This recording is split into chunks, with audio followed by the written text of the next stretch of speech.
আমি রাসেল আছি সাথে, আর আমার সাথে আছে মাসুম। এবং শীতের এই সুন্দর রাত্রিতে আপনাদের সবাইকে ওয়েলকাম জানাচ্ছি। আশা করছি সবাই ভালো আছেন এবং আজকের ঘটনাগুলো অনেক এনজয় করবেন, কারণ আজকের ঘটনাগুলো সাজানো হয়েছে একেবারেই অন্যরকম করে।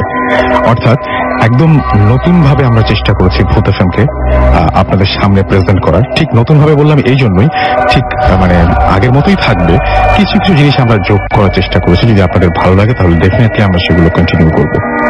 যেমন রিয়েল লাইফ এক্সপেরিয়েন্স থাকবে আমাদের আউটডোর ব্রডকাস্টার সাদ, সে ঘুরে ঘুরে বিভিন্ন ঘটনা কালেক্ট করার চেষ্টা করেছে, সেগুলো আমরা এই এপিসোডে রাখবো এবং আশা করছি আপনারা অনেক এনজয় করবেন। যদি আপনাদের ভালো লাগে তাহলে নেক্সট এপিসোড থেকে আমরা এরকম আরো মজার মজার সব ব্যাপার স্যাপার রাখবো, যদি আপনাদের ভালো লাগে তাহলে।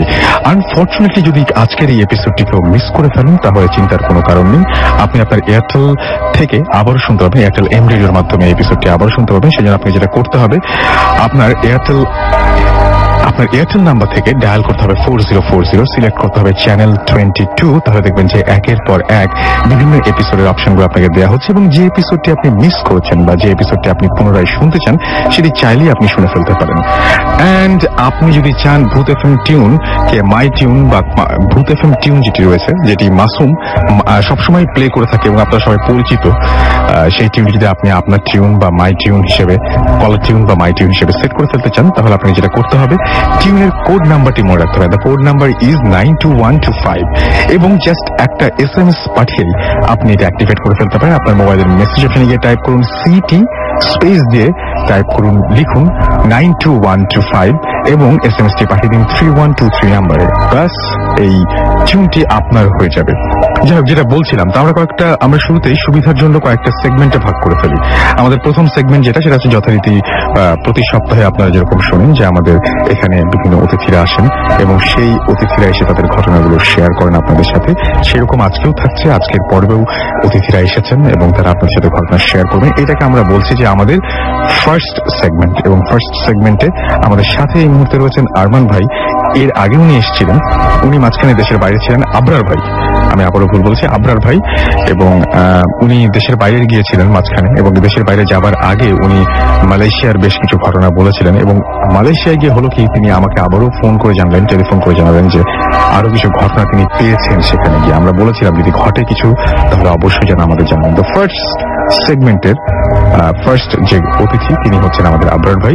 এবং আবরার ভাই, আপনার ঘটনাটা বলেন তো। নিশ্চয়ই মালয়েশিয়াতেই ঘটেছে না? হ্যাঁ, ধন্যবাদ রাসেল ভাই। বেসিক্যালি আমি তো মাঝখানে অনেকদিন ছিলাম না, তো এর আগের যে ঘটনাটা আমি বলেছিলাম মনে আছে হয়তো বা, যে মামুনকে নিয়ে একটা ঘটনা। মামুনকে আমি এইবার গিয়েও আমি ট্র্যাক ডাউন করার অনেক চেষ্টা করেছি, কিন্তু ওর পরিচিত মহলে যারা আছে কাউকে আমি মানে যোগাযোগ করে মামুনের কোনো আর কি হদিশ পেলাম না এবার। আর দ্বিতীয়ত হচ্ছে যে মানে খুব কাকতালীয় ভাবে মানে আমার এই ট্যুরের ভিতরেই আমি এবার আমার বউ বাচ্চা কাচ্চা এদেরকে নিয়ে গিয়েছিলাম, আমার ওয়াইফ, আমার একটা মেয়ে, ওকে নিয়ে গিয়েছিলাম। আমাদের হোটেল নিয়ে একটা এক্সপিরিয়েন্স এসছে একটু ডিফারেন্ট, যেটা মানে খুবই আশ্চর্যজনক, যা এরকম ফিল করব এটা ভাবিনি আসলে। এখানে বলে রাখা ভালো রাসেল ভাই যে আপনার মালয়েশিয়াতে এই প্যারানর্মাল অ্যাক্টিভিটি গুলা ইজ ভেরি মানে বলতে গেলে খুব সচরাচর ঘটে থাকে, অনেকের লাইফেই আছে। যেমন আমরা আমাদের বাংলাদেশে শুনে থাকি যে সবার লাইফে কিছু না কিছু একটা ঘটনা থাকে, সেরকম ওখানেও সবাইকেই কিছুটা তাদের সাথে শেয়ার করতে গেলে কিছু না কিছু ঘটনা পাওয়া যায়। তবে আমি যে আবার এক্স্যাক্টলি এই ট্যুরেই যে এরকম একটা ঘটনা খুঁজে পাবো এটা আমি চিন্তাও করতে পারিনি। যাক, আমি ঘটনাটা চলে যাই।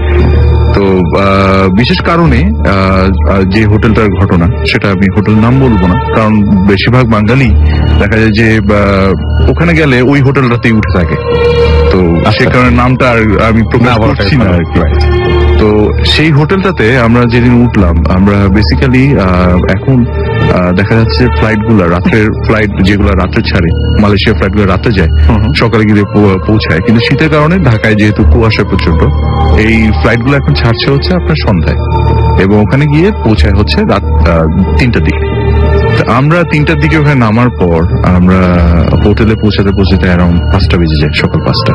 আচ্ছা, তো যে আমরা ওখানে গিয়ে রেস্ট নিই, তো ওদিন কোনো আর ঘটনা ঘটেনি। দুপুরবেলা উঠে আমাদের যথারীতি আমাদের যেসব প্রোগ্রাম ছিল আমরা সেগুলো আর কি অ্যাটেন্ড করি।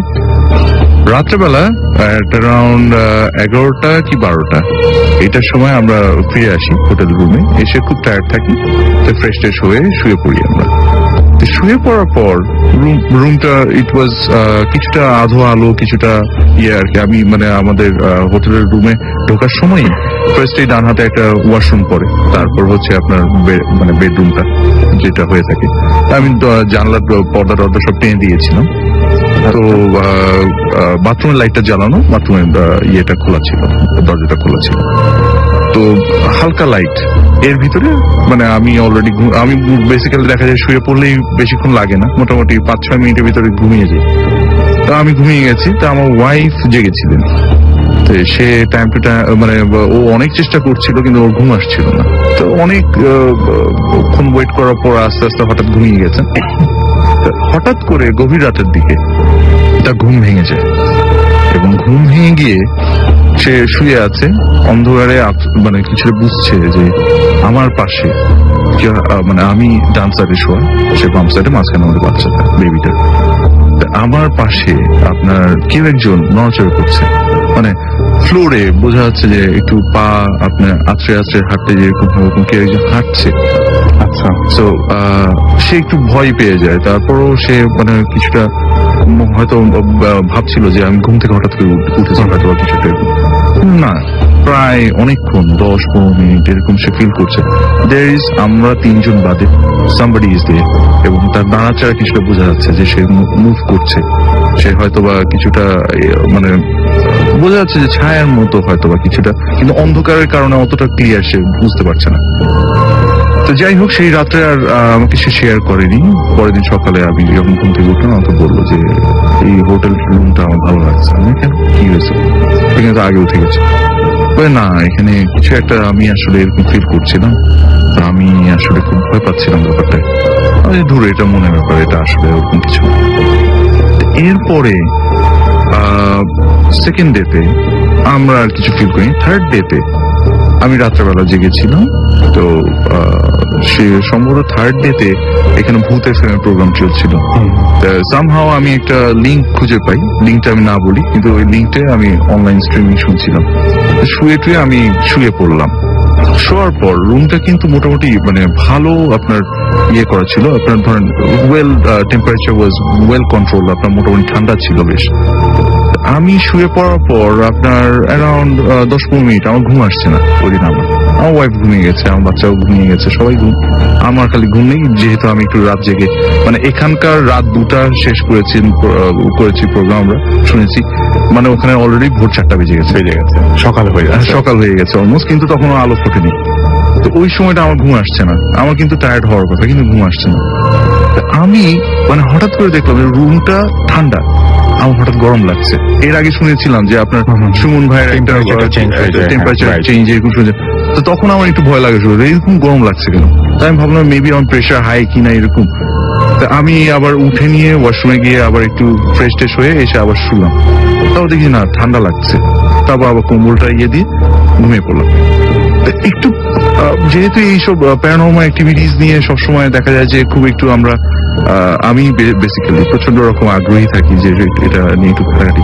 আমি একটু খোঁজ খবর নেওয়া শুরু করলাম। ওখানে একটা হাউসকিপিং একটা বাঙালি ছেলে ছিল, তো অন্য সব মালে চাইনিজেরা আছে, তো এদেরকে তো জিজ্ঞেস করে কোনো কিছু পাবো কিনা সন্দেহ আছে। বাঙালি ছেলেটাকে বললাম যে আপনি কতদিন ধরে আছেন এখানে? আমি প্রায় 3 বছর। এখানে কোনো এরকম কোনো মানে আনইউজুয়াল কিছু আপনি কখনো পেয়েছেন কিনা? তো সেই ছেলেটা আমাকে বলল যে বেসিক্যালি এরকম আনইউজুয়াল কিছু আমি পাইনি, তবে অনেকেই বলে যে অনেক সমস্যা হয়, কিন্তু সব রুমে না, সব ফ্লোরে না। অ্যান্ড বেসিক্যালি সে যেটা বললো যে এই হোটেলটা প্রায় 20 বছর আগে হয়েছিল কনস্ট্রাকশন। তখন সম্ভবত সে যেটা ইনফরমেশন আমাকে দিল সেটা হচ্ছে তখন 3টা ওয়ার্কার কনস্ট্রাকশন পিরিয়ডে 3টা টাইমে মারা যায়, মানে অ্যাক্সিডেন্টে। তো এই পর্যন্তই, এর বেশি আর সে আমাকে কিছু আর জানাতে পারলো না। তো যাই হোক, তো এটা ইট ওয়াজ এ ডিফারেন্ট এক্সপিরিয়েন্স, কিন্তু তেমন একটা ডিপও না, আবার কিছুটা অনেকটা বলতে গেলে আমাদের যেটা ফিলিংস কাজ করে যে হ্যাঁ দেয়ার ইজ সামথিং। আর আমার ওয়াইফের ব্যাপারটা যেটা, সে খুব মানে জিনিসটা ও কখনো এরকম কিছু এক্সপিরিয়েন্স করেনি, this is the first time. আর থার্ড ডে এর পরে ফোর্থ ডে তে আমি অন্য জায়গায় চলে যাই, যে কারণে আর ফার্দার কিছু আর ওখানে এক্সপিরিয়েন্স করতে পারিনি, আর ডিটেলস কিছু আর ফাইন্ড আউট করতে পারিনি। এই ছিল ঘটনাটা। আপনাকে অনেক ধন্যবাদ। এবং আর সেই সাথে আমরা দেখতে পাচ্ছি SMS আসছে, কিন্তু SMS আজকে আমরা পড়তে চাচ্ছি না, আমরা তার বদলে আমরা ঘটনায় চলে যেতে যাচ্ছি। এবং সেই সাথে একটা ঘটনা জানিয়ে দিই যে প্রত্যেকবারই আমি মানে আমরা যেভাবে ভূত FM করি, আজকের ভূত FMটা সেরকম হচ্ছে না। এবং সেই সাথে আমরা বলেছিলাম যে নতুন কিছু আমরা যোগ করতে চাই, আর সেই যোগ করার প্রেক্ষিতে আপনাদের বলতে চাই যে প্রত্যেকবার ভূত FM শোনার পরে এবার কিছুটা দায়িত্ব আপনাদেরও নিতে হবে। যেমন সারা মাসে যে ঘটনাগুলো আপনারা শুনবেন, সেই ঘটনাগুলোর উপর একটা আপনারা ভোট করতে পারবেন, এবং ভোট করার পরে যে ঘটনাটি বেস্ট আপনাদের কাছে মনে হবে সেই ঘটনাটি আমরা আপনাদেরকে যে কোনো একটা মানে পরের মাসের একটা এপিসোডে আবার সেই ঘটনাটি আপনাদের শোনাবো। এবং সেটা হতে পারে চিঠি, সেটা হতে পারে মেইল, কিন্তু আপনাদের একটা ঘটনা বলতে হবে যে কোন ঘটনাটা সবচাইতে বেশি ভালো লেগেছে। এবং যিনি সবচাইতে ভালো ঘটনা মানে বলবেন তাদেরকে আমরা চেষ্টা করবো পুরস্কৃত করতে। এবং এইবারে যেটা হবে সেটা হচ্ছে, এইবারে এই দায়িত্বটা তাহলে কে পালন করবে? গত মাসে যে ঘটনাগুলো ভালো হয়েছিল সেই ঘটনাগুলো দায়িত্ব কে পালন করবে? এটা মাসুম করবে। এবং গত মাসে আমরা যতগুলো ঘটনা শুনেছি এবং আপনাদের শুনিয়েছি, তার মধ্যে থেকে বেস্ট যে ঘটনাটা মাসুম পছন্দ করবে সেই ঘটনাটা আপনারা এই এপিসোডের একদম সব শেষে শুনতে পারবেন। সেটা পরে আসছি। আপাতত আমরা আবারও ঘটনায় ফিরে যাই। এখন আমাদের সাথে রয়েছেন বাবু ভাই, যিনি গত বছরে সবচেয়ে বেশি আলোচিত এবং সমালোচিত ছিলেন ভূত FM, এবং উনি বলছেন এটা ব্যাপার না, ওনার মেইন ব্যাপার যেটা সেটা হচ্ছে মানুষকে উনি আনন্দ দিতে আসেন। তো উনি আজকেও আমাদের সঙ্গে রয়েছেন, আরো কিছু নতুন অতিথিও আমাদের সঙ্গে রয়েছেন। বাট এখন আরমান ভাইয়ের পরে আমি ইনভাইট করলাম বাবু ভাইকে এবং আবরার ভাই, রাইট, আমি বাবার আরমান ভাই বলছি ভাইকে। তো আবরার ভাইয়ের পরে আমি বাবু ভাইকে বলছি যে তার ঘটনাটা, এবং এই ঘটনাগুলো বাবু ভাই আপনাকে আগেই বলছি। অনেক অনেক ধন্যবাদ আবার আসার জন্য। কোথাকার ঘটনা বলবেন আপনি? এটা চিটাগংয়ের ঘটনা। এটা কি কেউ আপনাকে বলেছে? আপনারা বিরাট দায়িত্ব পালন করছেন ভূত FMের জন্য, যে অনেকে আমি দেখি যে এখন মেলে উল্লেখ করে যে আমি আসতে পারবো না, বাট এটা যদি বাবু ভাইকে পাঠিয়ে দেন তাহলে উনি হয়তো আমার সাথে কন্ট্যাক্ট করে হয়তো আমার ঘটনাগুলো যদি ভালো হয়। আগে তো আমি আমার স্টুডেন্ট বা ফ্রেন্ডস এদের থেকেও নিতাম, রাইট। তো রিসেন্টলি অনেকেই দেখা যাচ্ছে ফেসবুকে নক করছে আমাকে, তো নক করে মানে বলতেছে যে ভাইয়া আমার একটা ঘটনা আছে, হ্যাঁ উড ইউ প্লিজ শেয়ার। তো আমি অনেককে ফার্স্ট আমি প্রেফার করি যে why don't you just come, আপনি নিজে যে ভূত FM পাঠান, যদি আপনার ঘটনা সিলেক্টেড হয় তাহলে ওনারা শেয়ার করবেন, রাইট। তো সেক্ষেত্রে এখন অনেকে বলে যে আমি চিটাগংয়ে থাকি বা আমি খুলনায় থাকি, আমার পক্ষে সম্ভব হচ্ছে না, আমি আপনাকে পাঠাই, আপনি আমার পক্ষ থেকে শেয়ার করেন। তো আমি আবার সেখানে দেখি বাছাই করে ঘটনাটা যদি শেয়ারের মতো মনে হয় আমার কাছে, সেটাই আমি আপনাদের কাছে নিয়ে আসি। আজকে যে ঘটনাটা বলবো এটা হচ্ছে চিটাগংয়ের ঘটনা, চিটাগংয়ের একটা অভিজাত এলাকা, নাম বললাম না স্পেসিফিক। যে ঘটনাটা বলেছে ওর নাম হচ্ছে প্রবাল। ও আমাকে বলেছে প্রবালদের বাসাটা ওখানে ওরা এটা কেনে, যে কোনো একটা আপনার মানুষের কাছ থেকে বাড়িটা কেনে, এটা বেশ অভিজাত এলাকা এবং বেশ বড় একটা বাড়ি। তো বাড়িটা কেনার পর ওরা যখন প্রথমে বাসায় উঠে, তো বাসাটা ওঠার পর খুব সুন্দর লাগে। বাসার সামনে ঢোকার রাস্তার পাশে আপনার দুপাশে সুন্দর মানে ফুলের বাগান আছে, বেড, ফুলের বেড। দেন আপনার সোজা গেলে বাসা, এবং একটা বাংলো টাইপের বাড়ি আর কি। তো বাড়িটাতে ওঠার পর প্রথম রাত্রে যেটা নাকি প্রবাল নিজে যেটা করে, আপনার ওদের বাসার জানলা দিয়ে ও হঠাৎ দেখে যে ওদের সেই লনটা আর কি, লনের পাশে যে রাস্তাটা আর কি, ফ্লাওয়ার বেডের পাশে, সেটাতে মনে হচ্ছে কি জানি দাঁড়ায় আছে। রাত্রেবেলা ও জানলা দিয়ে আপনার দেখতেছে। তো দেখার পর ও জানলাটা ভালো মতো একটু পরিষ্কার করে, মানে একটু মানে জানলার মধ্যে কুয়াশার মতো ছিল, ঠান্ডা, পরিষ্কার করে ভালো মতন দেখে এখানে অবয়ব যে একটা মেয়ে দাঁড়ায় আছে ওখানে। তো ও জানে যে বেসিক্যালি ওর বাবা নতুন দারোয়ান রাখছে, the door should be lock. এখানে কে আছে? মেয়ে, ওদের বাসাও ওরকম মেয়ে নাই কি। তো ও করে কি নিচে নেমে আসে, মনে করছে দারোয়ান কাকে আনলো ভেতরে কি। নিচে এসে ও যখন গেট খুলে লাইট জ্বালা হেঁটে যায় সামনে, ওই বারান্দার লাইটটা জ্বালায়, দেখি কেউ নেই। ওই জায়গাটা পুরো ফাঁকা, মানে নোবডি স্ট্যান্ডিং, মানে পুরোপুরি ফাঁকা জায়গাটা। Within like short period of time ও দেখছে ওখানে একটা মেয়ে দাঁড়ানো। তো কি করে হেঁটে যায়, আপনার ওই ক্রস করে যায় যেখানে দারোয়ানের রুমটা থাকার কথা, নক করে। তো দারোয়ান দেখা যায় ঘুম থেকে উঠে আসে, তো খুব চিৎকার করে তো দারোয়ানের সাথে যে আপনাকে বলছি পাহারা দিতে, আপনি এখানে ঘুমায় আছেন কেন রাত্রেবেলা, আমি এখানে একটা মেয়ে দেখছি। তো দারোয়ান তাকে বলতেছে, দারোয়ানটাকে যে রাখছে দারোয়ানটা ওই এলাকারই লোক, ওই কাছাকাছি থাকে। সে বলছে আপনার দেখার দরকার নেই, আপনি যান ঘুমান। এইভাবে কথা বলতেছেন কেন আপনি? দারোয়ান আপনি জানেন না, আপনি শুয়ে পড়েন, আর কি চিরাঙ্গের ভাষা বলতেছে, আপনি যে শুয়ে পড়েন, আপনার দেখার দরকার নেই। তো ও রাগ করছে, আপনার বাবার সাথে আমার কথা হয়েছে। তো আসে, এসে রাগ করে আবার ওই বাসায় আসে, বাসায় পরে দেখে বারান্দার সময় কেউ নাই। তো পরের দিন ওর বাপকে বলে যে দারোয়ানকে বলছিলাম এরকম এরকম, আমি এখানে দেখছেন দাঁড়ানো। দারোয়ান বলতেছে যে আপনার সাথে নাকি কথা হয়েছে, সে আমার সাথে রাগ দেখালো এসে। দারোয়ান বাবা বলছে যে বাবা দেখো এখানে আসলে কি ছোটখাটো অনেক কিছু এরকম হয়তো দেখতে পারো তুমি, বাট মানুষ থাকতে পারে, বা এটা আসলে তোমার এত চিন্তা করার দরকার নেই, দারোয়ান টেক কেয়ার করবে, আমার সাথে দারোয়ানের কথা হয়েছে। তো শুনে সে একটু করে যে বাবাও কি রহস্য করতেছে তার সাথে, সামথিং লাইক দ্যাট। তো এনিওয়ে, তো একদিন রাত্রেবেলা সে এরকম ওই প্রবালি আপনার পানির পিপাসা, সে ওর রুম খুলে বের হয়েছে। বের হয়ে ওদের কিচেনটা হাতের বাম দিকে পড়ে, কিচেনটাতে ওর চোখ গেছে, দেখে যে মনে হচ্ছে যে ওই কিচেনে যে ছোট গার্বেজ রাখা থাকে ওইটার মধ্যে একটা মানুষ পুরা, মানে জিনিসটা খুব শির ওঠার মতো ব্যাপার, মানে একটা মহিলার মতো খাটো বেশ উবু হয়ে মুখটা ঢুকায় রাখছে গার্বেজের মধ্যে, রাইট, ট্র্যাশ ক্যানের মধ্যে মুখ ঢুকায় রাখছে।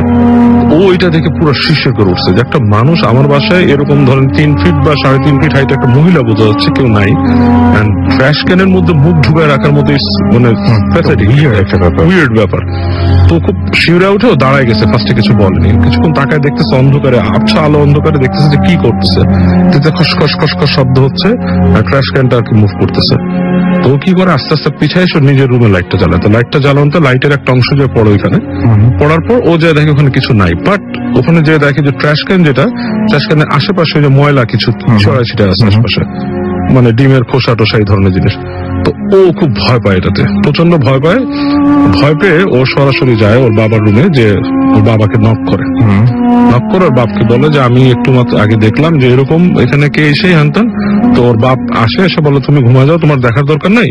ওর বাবা ওই বলে আমি টেক কেয়ার করতেছি। তো মানে জিনিসটা খোলাসা করেন ওর কাছ থেকে, এটাতেই ওর খুবই রাগ জিনিসটা।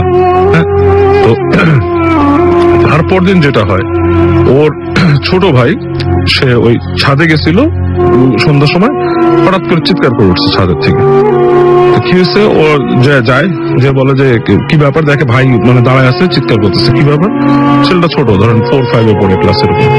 বলে আমি দেখলাম যে ওই যে আমাদের যে ছাদের উপরে যে সিঁড়ি ঘরের ছাদটা, সেখানে বেশ মানে এভারেজ মানুষের মতোই লম্বা, কিন্তু মনে হচ্ছে শরীরের ওপরের অংশটা ছোট, পা গুলা চিকন চিকন, ওখানে দাঁড়ায় খিলখিল করে হাসতেছে, দাঁত বের করে, হঠাৎ করে ওর দিকে তাকায়। এরকম একটা মানুষ দেখছি এবং আমি চিৎকার করার পর আর দেখি না।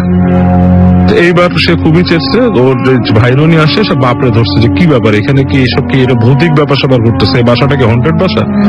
তো বাপ তারপর শেয়ার করছে, ওর মাকেও বলছে, মা কাছে স্বীকার করছে আসলে এখানে কিছু ঘটনা আছে, আমি জানতাম, তো এই কারণে বাসাটা আমি আরো একটু চিপ প্রাইসে পাইছি, হ্যাঁ, যে মানে এইসব ব্যাপারের কারণে। সো বাট এটা কোনো ব্যাপার না, আমি হুজুর আনবো, এটা বন্ধ দিয়ে দিব, এভরিথিং উইল গো ওয়ে। তো তারপরে ওরা এরকম আপনার ওই যে হুজুর টুজুর নিয়ে আসে, এসে ওখানে আপনার একটা বন্ধ টন্ধ দেয়। তো ওখানে বলা হয়েছিল যে ওদের বাসায় নাকি ওই যে তাবিজ কিছু লাগায় দেওয়া, তো সেই তাবিজ গুলো যেন এখান থেকেও না সরায়।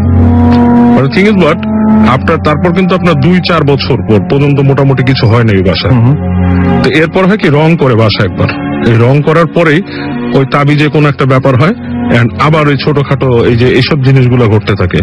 এর মধ্যে সবচেয়ে ডেঞ্জারাস জিনিস যেটা হয়, যে ওদের বাসা যে একটা ছিল, কাজের মেয়ে ছিল, সেই কাজের মেয়েটাকে আপনার ওই ইসের মধ্যে থেকে এরকম ঘুরায় নিয়ে ইসের মধ্যে ফেলে দেয় আর কি, বারান্দার থেকে এরকম ঘুরে নিয়ে পুরো একদম পুরো লনের মধ্যে ফেলে দেয়, এরকম তার পায়ে ব্যথা ট্যাথা, পায়ে ভেঙে যায় এরকম।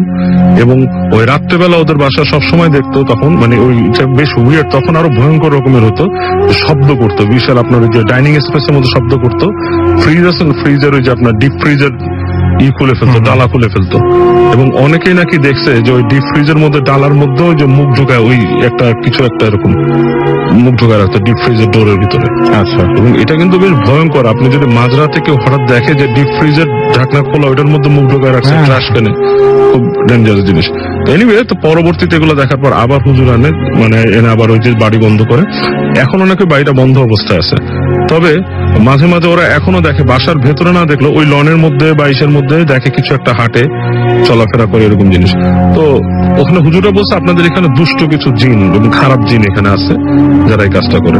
আর ওই প্রবাল বলছে যে আপনারা যদি চান Bhoot FM team, you are welcome to come to my house and do this things. আমি আমার প্যারেন্টস এর ম্যানেজ করবো। ওকে, সো আমরা যে কোনো দিন যেতে পারি। আপনারা শুনছেন সবসময় রেডিও ফুর্তি। তখন বাবু ভাই ঘটনা বলছিলেন এবং চলছে ভূত এফএম এর ফার্স্ট সেগমেন্ট, ভূত এফএম হন্টেড বাই এয়ারটেল এর ফার্স্ট সেগমেন্ট আমরা শুনছিলাম, এবং সঙ্গে আছে মাসুম। অবশ্য আজকে আমাদেরকে সময় দেওয়ার চাইতে বেশি ঘটনা খুঁজতে ব্যস্ত। দেখা যাক কি হয়। আমরা এর পরে যেটা করতে হবে, আমাদের একটা ছোট্ট ব্রেক নিতে হবে, এবং ব্রেকের পরে আমরা আবারও ফিরে আসবো। সেই পর্যন্ত আমাদের সঙ্গে থাকুন। স্টে টিউন রেডিও ফুর্তি অ্যান্ড ডোন্ট স্টপ দ্য ফুর্তি।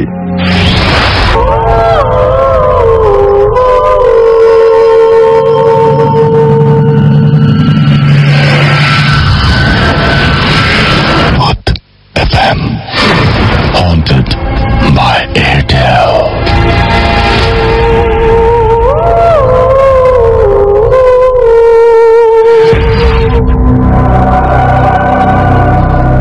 শুনছেন সব সময় রেডিও ফুর্তি, চলছে ভূত এফএম হন্টেড বাই এয়ারটেল। আমি রাসেল আছি সাথে, আমার সাথে রয়েছে মাসুম এবং আজকের অতিথিরা। আর একটার পর একটা দারুণ দারুণ ঘটনা শুনছি আমরা। একদমই কোনো ধরনের কোনো বাধা হয়ে দাঁড়াতে চাই না।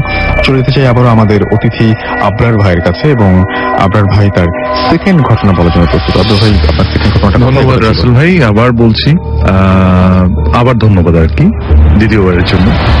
আর সেকেন্ডলি আরেকটা কথা বলে দিই যে লিসনারদেরকে বলা প্রয়োজন যে আমি মালয়েশিয়া যাওয়ার আগে রাসেল ভাই আমাকে একটা গুরু দায়িত্ব দিয়ে দিয়েছিলেন। সেটা হচ্ছে যে মালয়েশিয়াতে আরো কোনো ঘটনা পাওয়া যায় কিনা। হ্যাঁ, আমার মনে আছে। তো সেইখান থেকেই আর কি, সেই পরিপ্রেক্ষিতেই আমি আমার কিছু বন্ধু মহলের ভিতরে জিনিসটা শেয়ার করি, এবং খুব আশ্চর্য হই যে বাংলাদেশের মতো মালয়েশিয়াতেও বাঙালি যারা আছেন তাদের ভিতরে খুব ফেমাস এই ভূত এফএম প্রোগ্রামটা। আমরা খুবই তাদের ভিতর থেকেই কালেক্ট করা। আমি বিশেষ কারণবশত, সঙ্গত কারণে আর কি তাদের নাম প্রকাশ করছি না। তো আমার তার মানে অবশ্যই তাদের নিজেদের ঘটনা, রাইট? তাদের নিজেদের ঘটনা, এবং তাদের মালয়েশিয়ার নিজেদের এখন যে বাসাটায় আছে সেই বাসার ঘটনা হয়েছে। তো আমার এক পরিচিত খুবই ক্লোজ একজন বন্ধু মানুষ, উনি মালয়েশিয়াতে দীর্ঘদিন যাবৎ আছেন, প্রায় অ্যারাউন্ড 10-12 বছর ধরে, উইথ হিজ ফ্যামিলি, তার ফ্যামিলি মেম্বার্স, তার ওয়াইফ, তার দুটো বাচ্চা। একটা ছেলে আছে, ছেলেটা অলরেডি এখন 12 বছর বয়স, এবং মেয়েটা হচ্ছে এখন প্রায় 7 বছর। তো এই ঘটনাটা এই 7 বছরের মেয়েটাকে নিয়ে। এই তারা এখন যে বাসাটায় আছে এটা এসছে আজকে প্রায় 2 বছর ধরে। গত 2 বছরে কোনো ঘটনা ঘটেনি, রিসেন্টলি গত 3-4 মাস ধরে এই বাচ্চা মেয়েটা সে এক্সপিরিয়েন্স করছে। সে বলে, বাচ্চা মানুষ তো অত বোঝায় বলতে পারে না, সে এমনি বলে কথায় কথায় যে কারোর সাথে সে খেলছে এক মনে। তখন তাকে জিজ্ঞেস করা হয়, মা কি করছো? খেলছি। কার সাথে? ওইখানে তো কেউ নেই, তুমি আরেকজনের সাথে কথা বলছে এরকম একটা মনে হচ্ছে। সে মেয়েটা বলে, হ্যাঁ খেলছি তো, যে ওই ইয়েটার সাথে, বাচ্চাটার সাথে খেলছি, এরকম একটা ইয়ে করে। একটা প্লেমেট আছে তার। অনেকটা এটা শোনার পরপরই আমিও একটু ঘাবড়ে গেলাম, যে যখন বলছিল ভদ্রলোক আমাকে, যখন ঘটনাটা বলছে তখন মেয়েটার সাথে ছিল। আমি বললাম, মা কার সাথে খেলো? বলে যে হ্যাঁ খেলি, আমার তো অনেক ফ্রেন্ড আছে। আমি কিরকম ভাবে প্লে গ্রাউন্ডে খেলি। মেয়েটা তখন আমার সামনে আর বললো না যে তার যে বাসার ভিতর যে আরেকজনের সাথে খেলে, এই ঘটনাটা আর সে বললো না আমাকে, সে আমার সাথে এটা শেয়ার করলো না। তার মার সাথেও আমি পরে একসঙ্গে কথা, আমি ভাবি যে শুনলাম যে আপনার মেয়ে এরকম ইয়ে করে। হ্যাঁ ভাই, খুব টেনশনে আছে এটা নিয়ে। টাইম টু টাইম সে নানা সময় দেখা যায় যে এক মনে থাকে। আমরা যখনই তাকে কোয়েরি করি যে তুমি কার সাথে খেলছো, সে বলছে হ্যাঁ ও সাথে একজন আছে, এরকম একটা সে ইয়ে করে। জিনিসটা একটু আনইউজুয়াল মনে হলো আমার, যে কারণে আর কি আমি ছোট্ট ব্যাপার, মানে অনেক ঘটনা আছে, টোটালটা ওইভাবে আর কি ওইভাবে শুনিনি আমি। আচ্ছা, তো এরকম একটা ঘটনা বাচ্চাটার সাথে। আচ্ছা, তো সময় দিলে হয়তো আরো ডিটেলস শুনতে পারতাম, তো ওরকম আর কিছু ডিটেলস শোনা হয়নি। আমরা আশা করবো যে এর পরবর্তীতে মানে যে ফলো আপ গুলো সেগুলো আমরা ইনশাল্লাহ পেয়ে যাবো। থ্যাংক ইউ আবার ভাই আপনার ঘটনার জন্য। আমরা চলে যাচ্ছি আবার বাবু ভাইয়ের কাছে, এবং আরো একবার জানিয়ে দিয়ে শুনছেন সবসময় রেডিও ফুর্তি চলছে ভূত এফএম হন্টেড বাই এয়ারটেল। আমি রাসেল আছি সাথে, আমার সাথে রয়েছে মাসুম, এবং আমরা চেষ্টা করছি একটা অন্যরকম কিছু আপনাদের উপহার দিতে, ভূত এফএমটা একটু অন্যভাবে আপনাদের উপস্থাপন করতে। যদি ভালো লাগে অবশ্যই আমাদের ইমেল করবেন, ইমেল অ্যাড্রেসটি নিশ্চয়ই জানা আছে, bhutfm@radiofurti.fm। এখানে ইমেল করে জানিয়ে দিবেন যে আজকের এই স্পেশাল এপিসোডটি, নতুন বছরের স্পেশাল এপিসোডটি আপনাদের কেমন লাগছে, আপনাদের এই এপিসোডটি ভালো ছিল, ভালো হচ্ছে, নাকি আগের এপিসোডটি ভালো ছিল, আগে যেরকম ভাবে আমরা করতাম সেটাই ভালো ছিল। এটা আপনাদের জানিয়ে দিতে হবে, কারণ আপনাদের মতামত অত্যন্ত মূল্যবান আমাদের কাছে, কারণ আপনারাই ঘটনা পাঠান, আপনাদের জন্য ভূত এফএম এগিয়ে যাচ্ছে, এবং আপনারাই ভূত এফএমটাকে ধরে রেখেছেন, এবং আপনারা চাইলেই ভূত এফএম আরো সামনের দিকে এগিয়ে যাবে, আর আপনারা চাইলে, আপনারা যদি না চান তাহলে ভূত এফএম থেমে যাবে। সো আপনাদেরই সিলেক্ট করতে হবে, আপনাদেরই ডিসাইড করতে হবে যে কোনটা ভালো কোনটা মন্দ। এটা অবশ্যই আমাদের ইমেল করে জানিয়ে দিন, এবং সেই সাথে আপনার নাম, ঠিকানা এবং ফোন নাম্বার সহ আপনার জীবনের সেরা ঘটনাটি, আপনার জানা ঘটনাটি আমাদের কাছে পাঠিয়ে দিতে ভুলবেন না।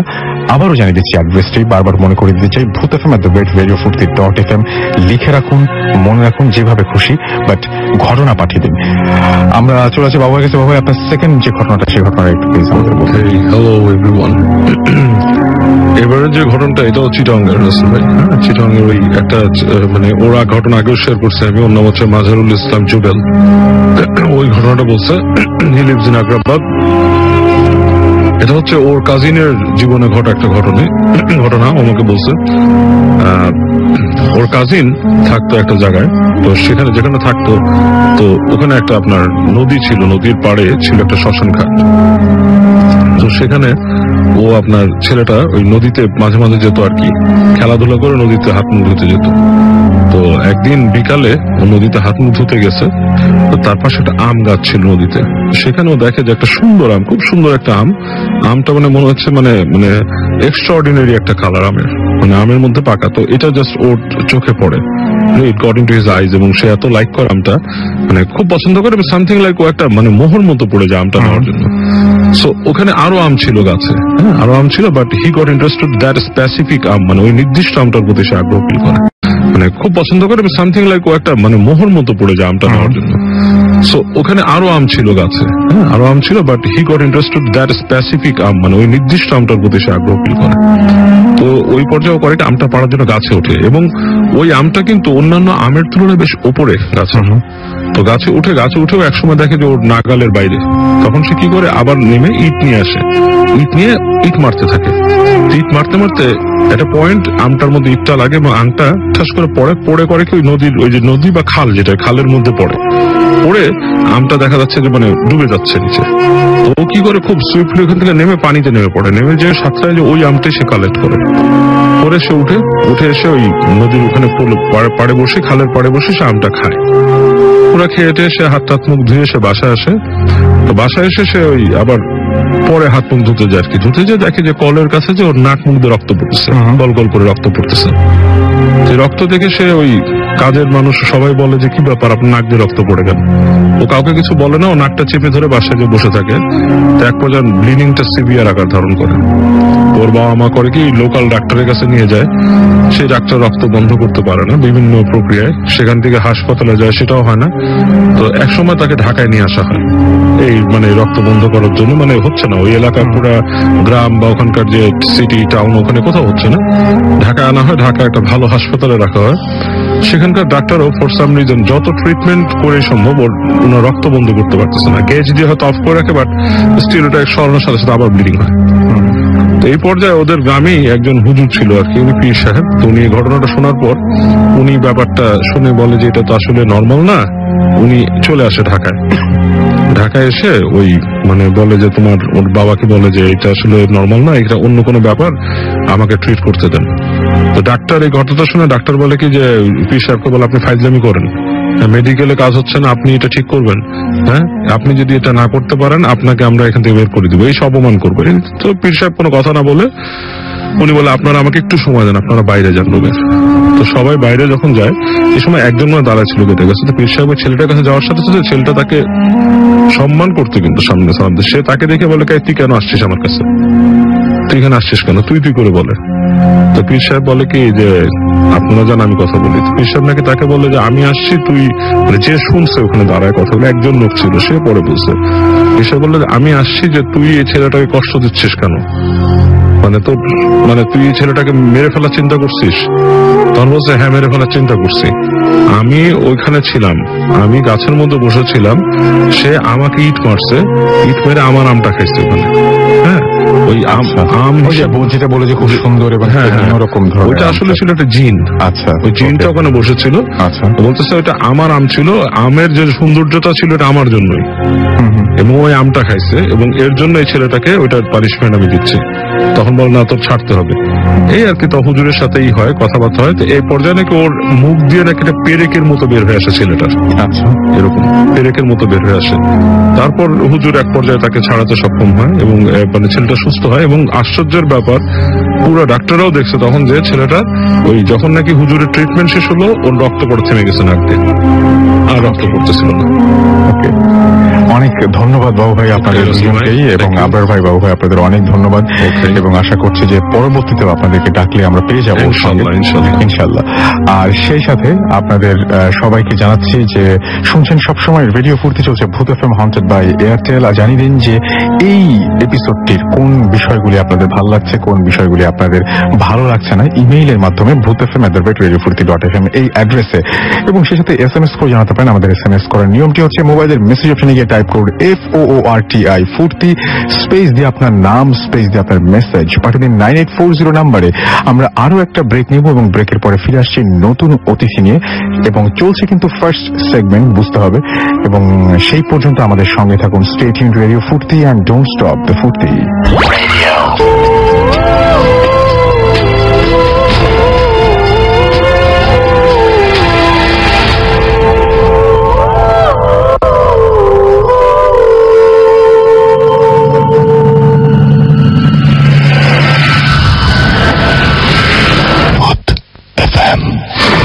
Haunted by Airtel.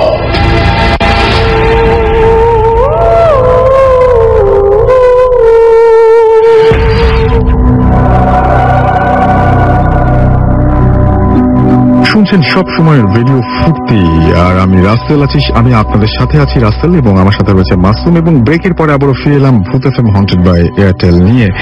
আপনাদের সবাইকে জানিয়ে দিই যে আজকের এপিসোডটি অন্যরকম একটা এপিসোড হচ্ছে, এবং সেই সাথে আমাদের প্রথম সেগমেন্ট চলছে। প্রথম সেগমেন্টে আমাদের অতিথিরা যেভাবে আসেন সেভাবে তারা ঘটনা বলছেন, এবং এই মুহূর্তে আমার সঙ্গে রয়েছেন অনন্ত, তিনি তার ঘটনাটি বলবেন। এবং অনন্ত, আপনার যে ঘটনাটি আছে সেটা একটু প্লিজ বলবেন। হ্যালো রিসিনার, আমি সোহানুর রহমান অনন্ত, আমি এসেছি ঢাকা সোনিয়াকা থেকে। রাসেল ভাই, আমি এখন যে ঘটনাটা বলবো সেটা আমার এক ছোট ভাইয়ের মুখ থেকে শোনা। ঘটনাটি ঘটে 2002 সালে। ঘটনাটি যখন ঘটে ওরা তখন ঢাকার মানিকনগর নতুন একটি বাসায় ওঠে, 5তলা বাড়িতে। তো ওদের ফ্ল্যাটটা হচ্ছে 5তলার উপরে, অর্থাৎ সবচেয়ে শেষ, অর্থাৎ 5তলার উপরে। তো ওদের ফ্ল্যাটের সামনে যে ফ্ল্যাটটা সেটা হচ্ছে গিয়ে একটা মাদ্রাসার অফিস রুম, অর্থাৎ সামনের রুমে সারাদিন মানুষ থাকলেও সন্ধ্যা পর কেউ থাকে না। তো যাক, নতুন ফ্ল্যাটে ওঠার পর মোটামুটি কয়েকদিন ভালোই যায়। তো ঘটনাটা যেদিন ঘটে সেদিন রাত 12টা পর্যন্ত আমার যে ছোট ভাই ও পড়াশোনা করে। তো পড়াশোনা শেষ করে ও একসঙ্গে ঘুমিয়ে পড়ে। ঘটনা যখন ঘটে তখন শীতের সময়, মোটামুটি শীতের মাঝামাঝি সময়। তো ও সবসময় লাইট অন করে ঘুমায়, ভয় পায় একটু, লাইট অন করে ঘুমায়। তো হঠাৎ মাঝরাতে ওর ঘুম ভেঙে যায়। ঘুম ভাঙার সাথে তো চেয়ে দেখে যে ওর মাথার উপরে ফুল স্পিডে ফ্যান চলছে, অর্থাৎ খুব জোরে ফ্যান চলছে। তো ও প্রথমে বিষয়টা হয়তো স্বপ্ন দেখছে, কিন্তু একটু পরে দেখে যে না, সত্যি ফ্যান করছে, খুব স্পিডে ফ্যান করছে। তো আর লাইটটা অফ করা, ঘরময় অন্ধকার, ভীষণ অন্ধকার। তো ও উঠে বিছানা থেকে নামে, তো আসলে ওর খাটটা হচ্ছে আগের যুগের খাট, অনেক বড় খাটটা, একাই ঘুমায় ঘরের ভিতরে, পাশে করে বাবা মা ঘুমায়। তো ও উঠে যখন নাকি ও মানে ফ্যানের সুইচটা অফ করতে যাবে, ঠিক তখন একটা শব্দ আসে পিছন থেকে, অর্থাৎ একটা কেমন যেন একটা গঙ্গানি শব্দের মতো একটা আসে। তো ও পিছনে ফিরে তাকায়, দেখে যে না কোথাও কিছু দেখা যাচ্ছে না, ঘরের মতো অন্ধকার। তো আবার সেই শব্দটা, অর্থাৎ কেউ মানে একটা অস্বস্তিকর একটা শব্দ। তো ও ভালো করে কান পেতে দেখেছে ওর খাটের নিচ থেকে শব্দটা আসছে। তো ও আর লাইট অন না করে খাটের নিচে তাকিয়ে দেখে যে মানে অন্ধকার খাটের নিচটা, কিন্তু খাটের একটা কোণে অর্থাৎ মনে হচ্ছে জমাট অন্ধকার। হ্যাঁ, তো ও ঠিক সেই সময় আওয়াজটা থেমে যায়। হ্যাঁ, শুধু ঘড়ির টিক টিক টিক টিক একটা শব্দ ছাড়া কোনো শব্দ নেই। তো ভাবে কি হয়তো শার্ট শুট অনেক সময় পড়ে যায়, খাটের পাশ দিয়ে নিচে পড়ে যায়, আমাদের অনেকের এই ঘটনাটা ঘটে। তো ও ভাবে যে হয়তো কিছু তেমন কিছুটা পড়ে গেছে। তো ও কিছু না ভেবে খাটের নিচে প্রবেশ করে, অর্থাৎ এমনি হামাগুড়ির মতো ঢুকে খাটটা আগে বলছে আসবে অনেক বড় খাটটা। তো কিছুটা সামনে গিয়ে যখন খাটের মান হয়ে যায়, তখনই ওর চোখে পড়ে যায় আসলে ও যা ভেবেছে তা না, সেখানে অন্ধকারের মধ্যে কেউ একজন বসে আছে। অর্থাৎ খুবই ক্ষুদে লোকটা, মানুষ আকৃতি, খুব ক্ষুদে কিছু একটা বসে আছে, সারা শরীর লোমস্য, লোমে ঢাকা। হ্যাঁ, তো চেহারার সামনে দিয়েও কিছু এভাবে চুলগুলো পড়ে আছে, চুলের ফাঁক দিয়ে দুটো চলন্ত চোখ দিয়ে তাকিয়ে আছে। ঠিক ও যখন নাকি চিৎকার দিতে যাবে, ঠিক তখনই কিছুটা ওকে ধরে ফেলে, খপ করে ওর হাতটা ধরে ফেলে। ধরে পড়ার সাথে তো চিৎকার দিয়ে সেন্সেস হয়ে যায়। ওর যখন জ্ঞান ফিরে তখন ও দেখে যে ও খাটের উপরে। তোর বাবা মা বলে যে কি হয়েছিল, হ্যাঁ গত রাতে কি হয়েছিল। তো ও বললো যে এমন এমন ঘটনা। তো ওনারা এসে দেখে যে ঘরে দরজা লাগানো, পরে দরজা অনেক নক করার পর যেহেতু কেউ খোলেনি, তো ওনারা দরজা ভেঙে ঘরের ভিতরে ঢুকে যে খাটের নিচেও পড়ে আছে, কিন্তু আশেপাশে আর কিছু পাওয়া যায়নি। আচ্ছা, আসলে এটাই ছিল আমার ঘটনা। ওকে, আপনাকে অনেক ধন্যবাদ অনন্ত, এবং আমরা আশা করছি যে আমরা এবারে তো স্পেশাল একটা এপিসোড করছি, নেক্সট এপিসোডে আপনি আবারও ডাক পাবেন এবং আপনি আবারও আমাদের সাথে এসে জয়েন করবেন এবং আপনার ঘটনার সময় আপনাকে অনেক ধন্যবাদ। আসলে আপনাকে ধন্যবাদ। শুনছেন সবসময় রেডিও ফুর্তি, চলছে ভূত এফএম হন্টেড বাই এয়ারটেল। আমার সাথে রয়েছে মাসুম এবং আমি রাস্তেল আছি আপনাদের সাথে, আর সেই সাথে রয়েছে আমাদের আজকের অতিথিরা। তো এই মুহূর্তে আরো একজন নতুন অতিথি আমাদের সাথে জয়েন করেছেন। আপনার নামটা বলবেন এবং কোথা থেকে এসেছেন প্লিজ একটু বলবেন সবাইকে। হ্যালো লিসেনার্স, আমি সিফাত জাবের আহমেদ, মোহাম্মদপুর থেকে। ওকে, আপনার ঘটনাটা। আচ্ছা, আমি ঘটনায় চলে যাই। এই ঘটনাটা হচ্ছে আমাদের গ্রামের। আসলে এখন আমাদের গ্রামে একজন লোক ছিলেন আর কি, উনি আগে আর কি পুলিশে ছিলেন। এখন একদিন এক চোর তার বাসায় আর কি চুরি করতে গিয়ে ধরা পড়ার পরে উনি ধরে ফেলেন। ধরে আর কি তাকে আরো লোকজনের সাথে মিলে আর কি গণপিটুনিতে আর কি তাকে একটা পর্যায়ে আর কি চোরটা মারা যায়। এখন তার চোরটা যখন মারা যায় আর কি, তার জানাজার সময় তার আর কি পরিবার ছাড়া আর কেউ ছিল না তার জানাজা পড়ার জন্য, গ্রামবাসীর কেউ যায়নি আর কি সেখানে। পরে এখন ঘটনা তারপরে আর কি মোটামুটি তেমন কিছু হয়নি। একটা আর কি তার কয়েকদিন পর থেকে হলো আসল ঘটনা শুরু হয়।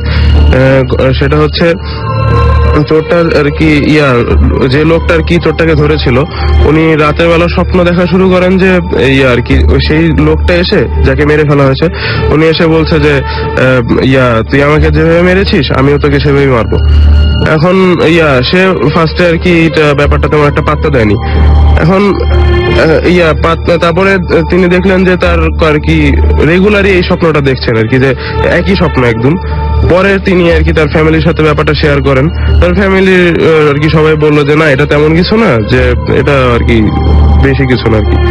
পরে একদিন উনি যখন আর কি উনি একটা বিজনেস করতেন, যখন আর কি তিনি সকালে বের হয়েছেন কিন্তু আর কি আর রাতে ফিরছিলেন না বাসায়। পরে আর কি সবাই খোঁজা টোজা শুরু করে দিল তাকে। পরে তার ছোট ভাই যখন আর কি পুকুরের তাদের বাড়ির পেছনে পুকুরের সামনেতে যাচ্ছিল, তখন আর কি উনি দেখলেন যে একটা কি যেন ভেসে আছে। পরে তিনি লাইট মেরে দেখলেন যে আর কি তারই ভাই আর কি সেখানে ভেসে আছে এবং আর কি তার গায়ে অসংখ্য আঘাতের চিহ্ন ছিল। ওকে, এই হচ্ছে আপনার ঘটনা। আপনাকে অনেক অনেক ধন্যবাদ এবং আশা করছি যে আপনাদের সবার ঘটনাটি ভালো লেগেছে। আমি আরো একবার বলছি, যারা আমাদের ইমেল পাঠাতে চান তারা ইমেল অ্যাড্রেসটি লিখে ফেলুন bhutfm@radiofurti.fm। আর সেই সাথে আমাদের যারা SMS পাঠাতে চান তারা লিখুন ফুর্তি, FORTI, ফুর্তি, স্পেস দিয়ে আপনার নাম, স্পেস দিয়ে আপনার মেসেজ পাঠিয়ে দিন 9840 নাম্বার। আচ্ছা, প্রত্যেক এপিসোডে মাসুম একটা ঘটনা বললে কেমন হয়? আচ্ছা, মাসুম মাথা আছে সুতরাং সে বলবে না। সো আপনারা যদি বলেন তাহলে হয়তো বলতেও পারে, তাই আবার বলছে যে আপনারা যদি বলেন তাহলে বলতেও পারে হয়তো। এনিওয়েজ, আমরা চলে যাচ্ছি আমাদের পরবর্তী ঘটনায় এবং আমাদের পরবর্তী অতিথির কাছে। হ্যালো লিসনার্স, আমি রক্তিম বলছি, আমি এসেছি ইস্কাটন থেকে। আমি যে ঘটনা আজকে শেয়ার করবো সেই ঘটনা আমার এবং আমার বড় ভাইয়ের ঘটনা, একসাথে এক্সপিরিয়েন্স আমরা করেছি। তো আমার বড় ভাইয়ের বাসায় রাজারবাগে। আমার বড় ভাই তখন তার বোনের গায়ে হলুদ ছিল, তখন আমি ফার্স্ট তাদের বাসায় যাই। এখন ভাই থাকলে যা হয় আমরা সবাই মজা টজা করি।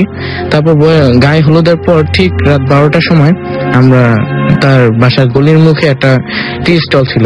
এখন সেখানে গিয়ে আমরা চা খাই, গল্প করি। তারপর ওইখানে গল্প করার পর হঠাৎ করে আমার বড় ভাই বলে ওঠে যে, দেখ রক্তিম, আমি একটু আসতেছি, তুই জাস্ট আমি তোকে একটা সেলফোন দিয়ে যাই, আমি তোকে ফোন দিলে তুই ওই জায়গাটা চলে আসবি।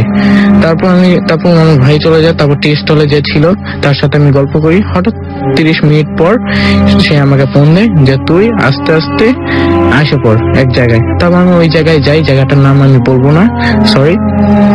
ওই জায়গায় যাওয়ার পর সে আমাকে একটা রাস্তা স্লোপে দাঁড়া করে। সেই জায়গাটার এখানে একটা ছিল ঠাকুরদালানের পিছনে একটা ছিল গাছ, সেই গাছটা হলো গিয়ে করই গাছ। এখন সে আমাকে করই গাছের দিকে আঙ্গুল লক্ষ্য করে বলে যে তুই ওইদিক তাকিয়ে থাক এবং দেখবি, কিন্তু কিছু আওয়াজ করবি না। আমি জাস্ট তাকিয়ে থাকি যে কি আর হবে। তখন সাথে সাথে কিছুক্ষণ পর দেখলাম একটা মেয়ে, সে মেয়েটি সাদা শাড়ি পরা, সে গাছের ডালে বসে আছে সে। তখন আমার ভাই বলে যে ঠিক আছে, তখন আমিও ভয় পাই, আমার ভাইও ভয় পায়। তখন আমার ভাই আমাকে ভয় না দেখানোর জন্য, ঠিক আছে এটা কিছু না, তুই চলে আয়। এখন আমরা হঠাৎ একটু তাড়াতাড়ি করে আমরা বাসায় চলে আসি। সেদিনকে আমি আর কিছুই বলি না। ওকে, সো আপনাকে অনেক ধন্যবাদ আপনার ঘটনার জন্য এবং আশা করছি যে আপনাদের ঘটনা ভালো লেগেছে। আমরা চলে যাব আমাদের পরবর্তী সেগমেন্টে। সুতরাং এই সেগমেন্টের এখানেই ইতি। আমাদের কি ব্রেক লাগবে মাসুম? আমাদের এখন মনে হয় ব্রেকের কোনো দরকার নেই। সুতরাং আমরা পরবর্তী সেগমেন্টে চলে যাচ্ছি এবং পরবর্তী সেগমেন্ট সেটা খুব ইন্টারেস্টিং একটা সেগমেন্ট। আমরা বলেছিলাম যে আমাদের রেডিও ফুর্তিতে আউটডোর ব্রডকাস্টার আছেন এবং তিনি যেটা করেন সেটা হচ্ছে বিভিন্ন জায়গায় গিয়ে ঘটনা সংগ্রহ করছেন রিসেন্টলি, এবং তিনি পেয়েছেন একজন লাশের গাড়ি চালায় এরকম একজনের, যিনি একটা হসপিটালের লাশের গাড়ি চালান। আপনারা ঘটনাটি শুনলেই বুঝতে পারবেন। আমি চাইবো যে তিনি বেশ কিছু ঘটনা এরকম কালেক্ট করেছেন। আমি চাইবো যে আপনাদের কাছে যদি এরকম কোনো ঘটনা থাকে এবং আপনারা যদি এরকম কারো ইন্টারভিউ নিতে চান এবং সেটা যদি আসলে ইন্টারেস্টিং হয়, তাহলে সেই অডিও ক্লিপটি কিন্তু আমাদের কাছে পাঠিয়ে দিতে পারেন। অ্যাড্রেসটি কি? অ্যাড্রেসটা হচ্ছে bhootfm@radiofurti.fm, which is BHOOTFM@radioforti.fm। কেমন হবে সেই অডিও ক্লিপটি শুনুন।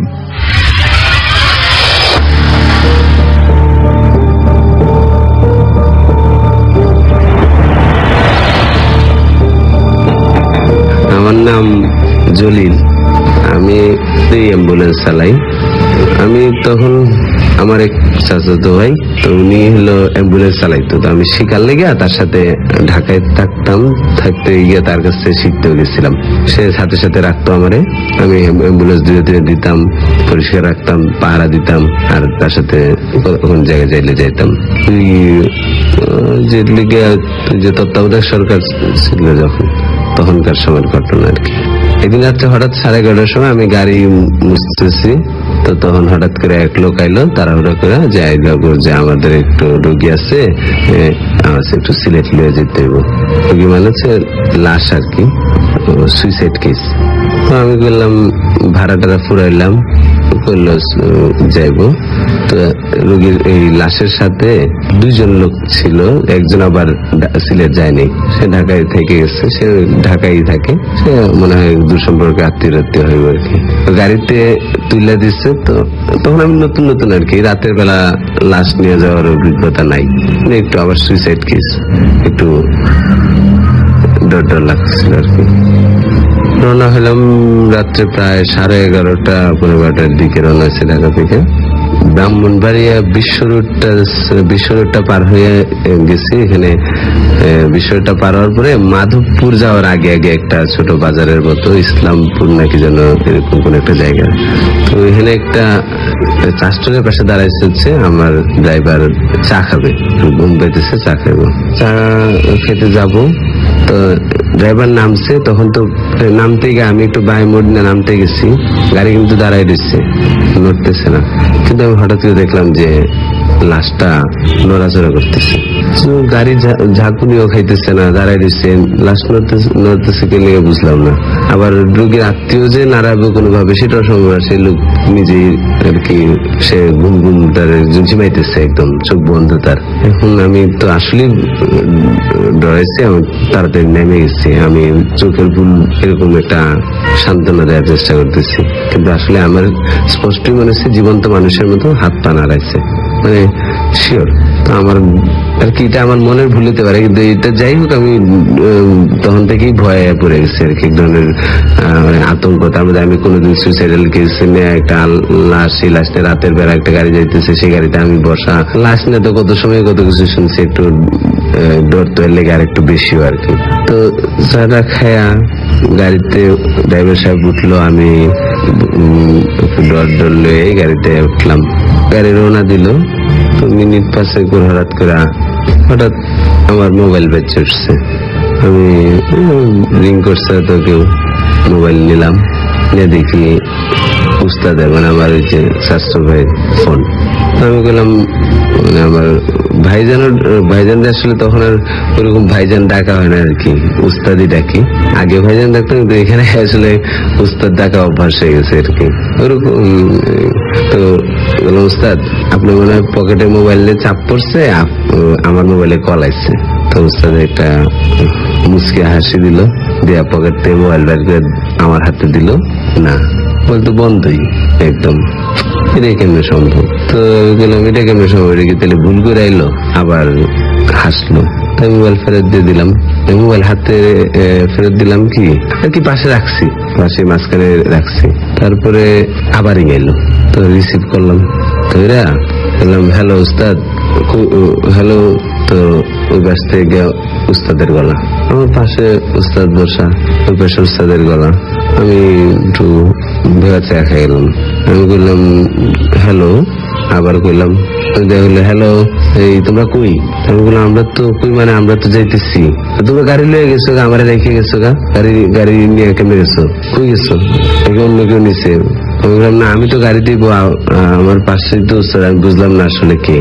ফোনের আমি তাড়াতাড়ি ফোনটা কেটে দিলাম ভয়। ফোনের অপর পাশে যদি অপর দিকে যদি ওস্তাদ থাকে দিলে আমার পাশে কে? তো আমি এমনিতে আগে দেখছি হচ্ছে লাশ নড়তেছে, টাইম মেরা গাড়িতে, এখন উস্তাদ গাড়ি চালাইতেছে, আবার উস্তাদ ফোন দিছে, উস্তাদ আবার উস্তাদের ফোনও আমার কাছে, তাহলে উস্তাদের ডিঙে এলো করতে গা। আমি আসলে তখন আমার অবস্থা, আমি ঘামতেছি, বাতাসে যাতে, কিন্তু আমি ঘামতেছি পুরাই। তো কিছু দূর যাওয়ার পরে হঠাৎ ড্রাইভার বললো যে আমার বর্ডার শেষ, এখন অন্য আরেকজন নিয়ে যাবো। আমি কত কথা আগাম কিছুই বুঝলাম না। আমি আবার আটচুরি যে বাকে পিছে চাইলাম যে আমার ওই যে লাশের যে সাথে আইছে ওই লোক কি করে বুঝতেছি না, সেই লোক দেখি জিমাইতেছে। তারপর আরো কিছু দূর যাওয়ার পরে সে নেমে গেল গাড়ি থেকে, বললো তার হঠাৎ করে নেমে গেল গাড়ি থেকে।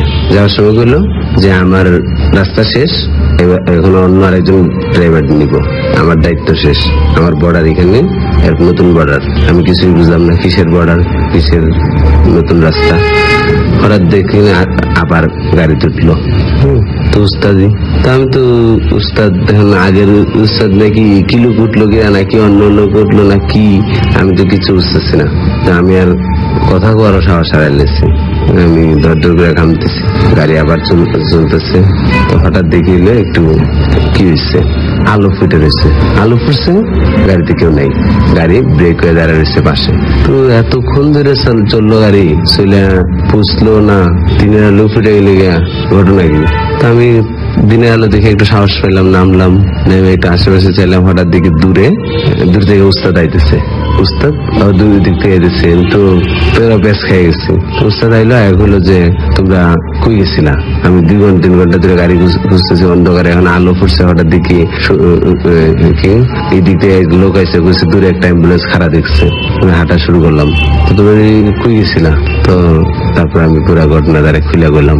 এর লিগে আমার একটা মানে হেল্পারের যখন আসলাম তখন হচ্ছে এই ঘটনাটা আমি নিজেই দেখছি। এই পুরা 3 ঘন্টা 3.5 ঘন্টায় গাড়ি 1 কিলোমিটারও গেছে না। এই রহস্য আসলে এখনো বুঝতে পারি না, এবং আমি এখনো সুইসাইডাল কেস হইলে আমি যত ভাড়াই দেখ আমি গাড়ি চালাই না। আর একটা ঘটনা ঘটছে, আমি ড্রাইভার হইবার পরে, ড্রাইভার হয়েছে আমি 2 বছরের মতো হয়েছে, আর এটা ঘটনাটা ঘটছিল গত বছরের শুরুর দিকে।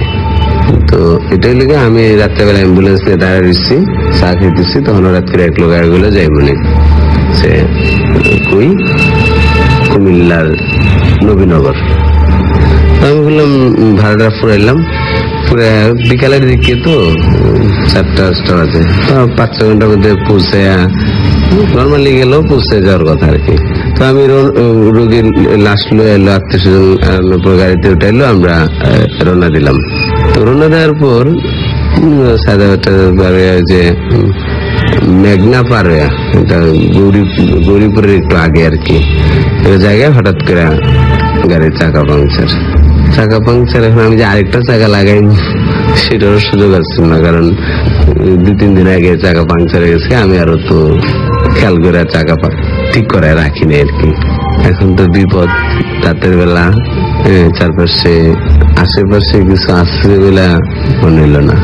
আমি রোগীর আত্মীয় স্বজনরে কইলাম আপনারা একটু থাকেন, আমি লয়ে যাই, ঠিক করে আনি। তারপর লিগে আমি এই যে একটা রাস্তার পারে একটা গাড়িতে উঠলাম, গাড়িতে উঠা মেঘনা পার হয়ে এই পারে আইয়া একটা বাজারে একটা দোকানে গিয়ে চাকাটা ঠিকঠাক করে আবার গেলাম। মাঝখানে প্রায় 1.5 ঘন্টার বেশি লাগছে। তারপর রওনা দিলাম ওইখান থেকে। তো রওনা দেওয়ার পরে ওই কুমিল্লার আগে, কুমিল্লা ক্যান্টনমেন্টের আরো অনেক আগে একটা জায়গাতে হঠাৎ দেখলাম হইলো যে রাতের বেলা ধম করে সামনে একটা সাদা লোক, সাদা কাপড় চোপড় পরা, অন্ধকারও দেখা যায় আর কি, একটু দুয়াটে ভাব আছে। বছরের শুরুর দিকে তো ওই শীতকাল ছিল, তো ভাবলাম ঠান্ডা, আর এই জন্য কুয়াশার জন্য হয়তো দূর থেকে দেখে খেয়াল করি নাই, আর লোকটা হয়তো যে সাদা চাদর পরে রয়েছে, নর্মাল লাগছে আর কি। তো আমি কোনো মতো সাইড কেটে সামনে গেলাম। একটু দূরে যেতে আবার হঠাৎ করে আমি আগেও দেখিনি, পরেও দেখি হঠাৎ করে গাড়ির সামনে লোকটা। আমি তাড়াতাড়ি কোনো মধ্যে সাইড করতে গেছি, ধাম করে গাছে বাড়ি খেয়েছি। রোগীও ব্যথা, রোগীর লাশের আত্মীয় স্বজনও ব্যথা পাইছে, আমারও পায়ে ব্যথা পাইছে। আমি পায়ে আমার নিচের হাড্ডি একটা ফাইটে গেছিল, ভেঙে গেছিল আর কি। 2 মাসের মতো আমি হাসপাতালে ভর্তি ছিলাম, ব্যান্ডেজ করা ছিল, মানে প্লাস্টার করা ছিল অনেকদিন। তো পরে আমি অনেকটা জিজ্ঞেসছি যে কি সে ঘটনাটা। প্রায় আমি 2 মাসের মতো হাসপাতালে ভর্তি ছিলাম। পরে আস্তে আস্তে ঠিক হয়েছে, অনেকদিন প্লাস্টার করা ছিল, পরে একবার প্লাস্টার বদলাইছিও। আল্লাহর মধ্যে এখন আবার আমি অ্যাম্বুলেন্স চালাইতে পারি। আমি এখন ওই যে অনেকের সাথে এটা গল্প করছি, পরে এটা কি হলো, এটা কি মনের ভুল না কি, আমি তো স্পষ্ট দেখলাম। আমি এখনো দুঃস্বপ্নের মতো দেখি, এখনো সামনে পাইছে ওটা, এটা আমার।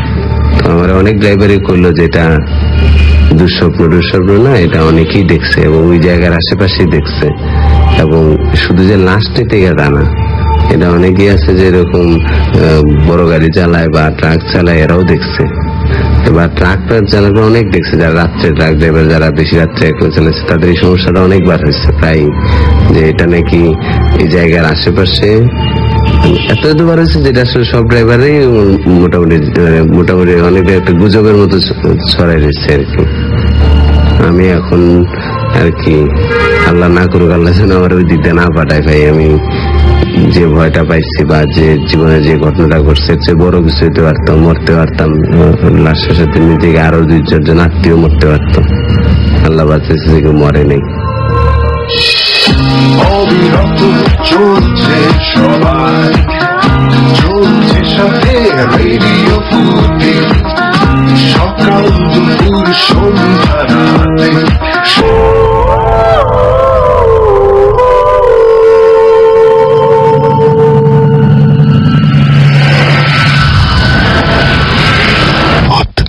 FM, haunted by Airtel.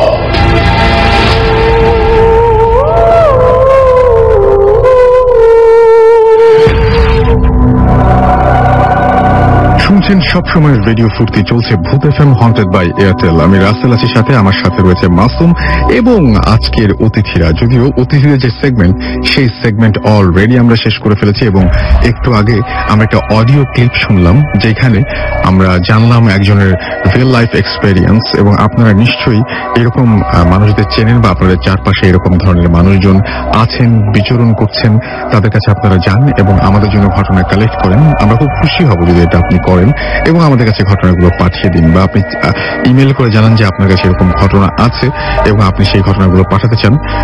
আপনি সরাসরি আমাদের সাথে কথাও বলতে পারেন এবং কথা বলে সেই ঘটনাগুলো শেয়ার করতে পারেন আমাদের সাথে। যাই হোক, এবং আমরা চাচ্ছিলাম যে বিভিন্ন নানা পেশাজীবী মানুষের রাতের বেলা, যেমন একজন সিকিউরিটি গার্ড, তিনি সবাই ঘুমিয়ে যায়, তিনি জেগে থাকেন এবং রাতের বেলা হয়তো তাকে অনেক কিছু এক্সপেরিয়েন্স করতে হয়, অন্যরকম একটা এক্সপেরিয়েন্স আমাদের যেতে হয়। একজন যিনি লাশ কাটেন, তাকে হয়তো অনেক ধরনের নতুন ধরনের অনেক ধরনের এক্সপেরিয়েন্স করতে হয় এবং এই সমস্ত মানুষগুলো কিন্তু আপনার এলাকায় খুঁজে পাওয়া কঠিন কোনো ব্যাপার না।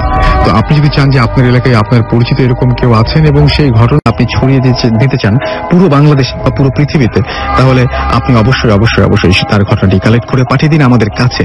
আজকের এই স্পেশাল এপিসোডটিতে থার্ড সেগমেন্টে যাওয়ার আগে বলতে চাই, যদি আনফরচুনেটলি কেউ আমাদের এই এপিসোডটি মিস করে ফেলেন তাহলে কি করবেন? একেবারেই চিন্তার কোনো কারণ নেই। আপনাকে যেটা করতে হবে, আপনাকে এয়ারটেল এম রেডিওর সাহায্য নিতে হবে এবং আপনার এয়ারটেল নাম্বার থেকে ডায়াল করতে হবে 4040, সিলেক্ট করতে হবে channel 22।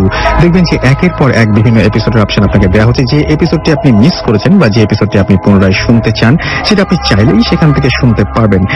And now listeners can get the Booth FM tune as their caller tunes, my tunes from Airtel.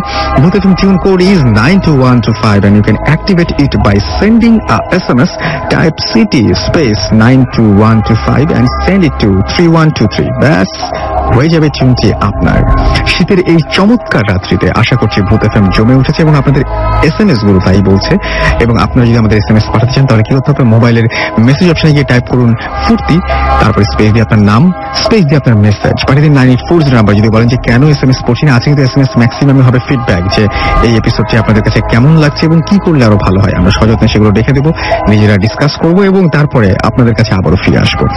যাই হোক, এখন আমাদের যে থার্ড সেগমেন্ট, সেই সেগমেন্টে আমরা প্রবেশ করছি এবং সেইখানে রয়েছে চিঠি এবং সেই চিঠিগুলো পড়বো। আমাদের লিসনাররা যে সমস্ত চিঠিগুলো পাঠিয়েছেন, অনেকেই হয়তো স্টুডিওতে আসতে চান, অনেকেই হয়তো স্টুডিওতে এসে ঘটনা বলতে চান, আমাদেরকে শোনাতে চান, কিন্তু আসতে পারেন না নানা সমস্যার কারণে। যদি আমরা চাই যে আপনারা সবাই স্টুডিওতে আসেন, স্টুডিওতে আসলে আমরা সবচেয়ে বেশি খুশি হই।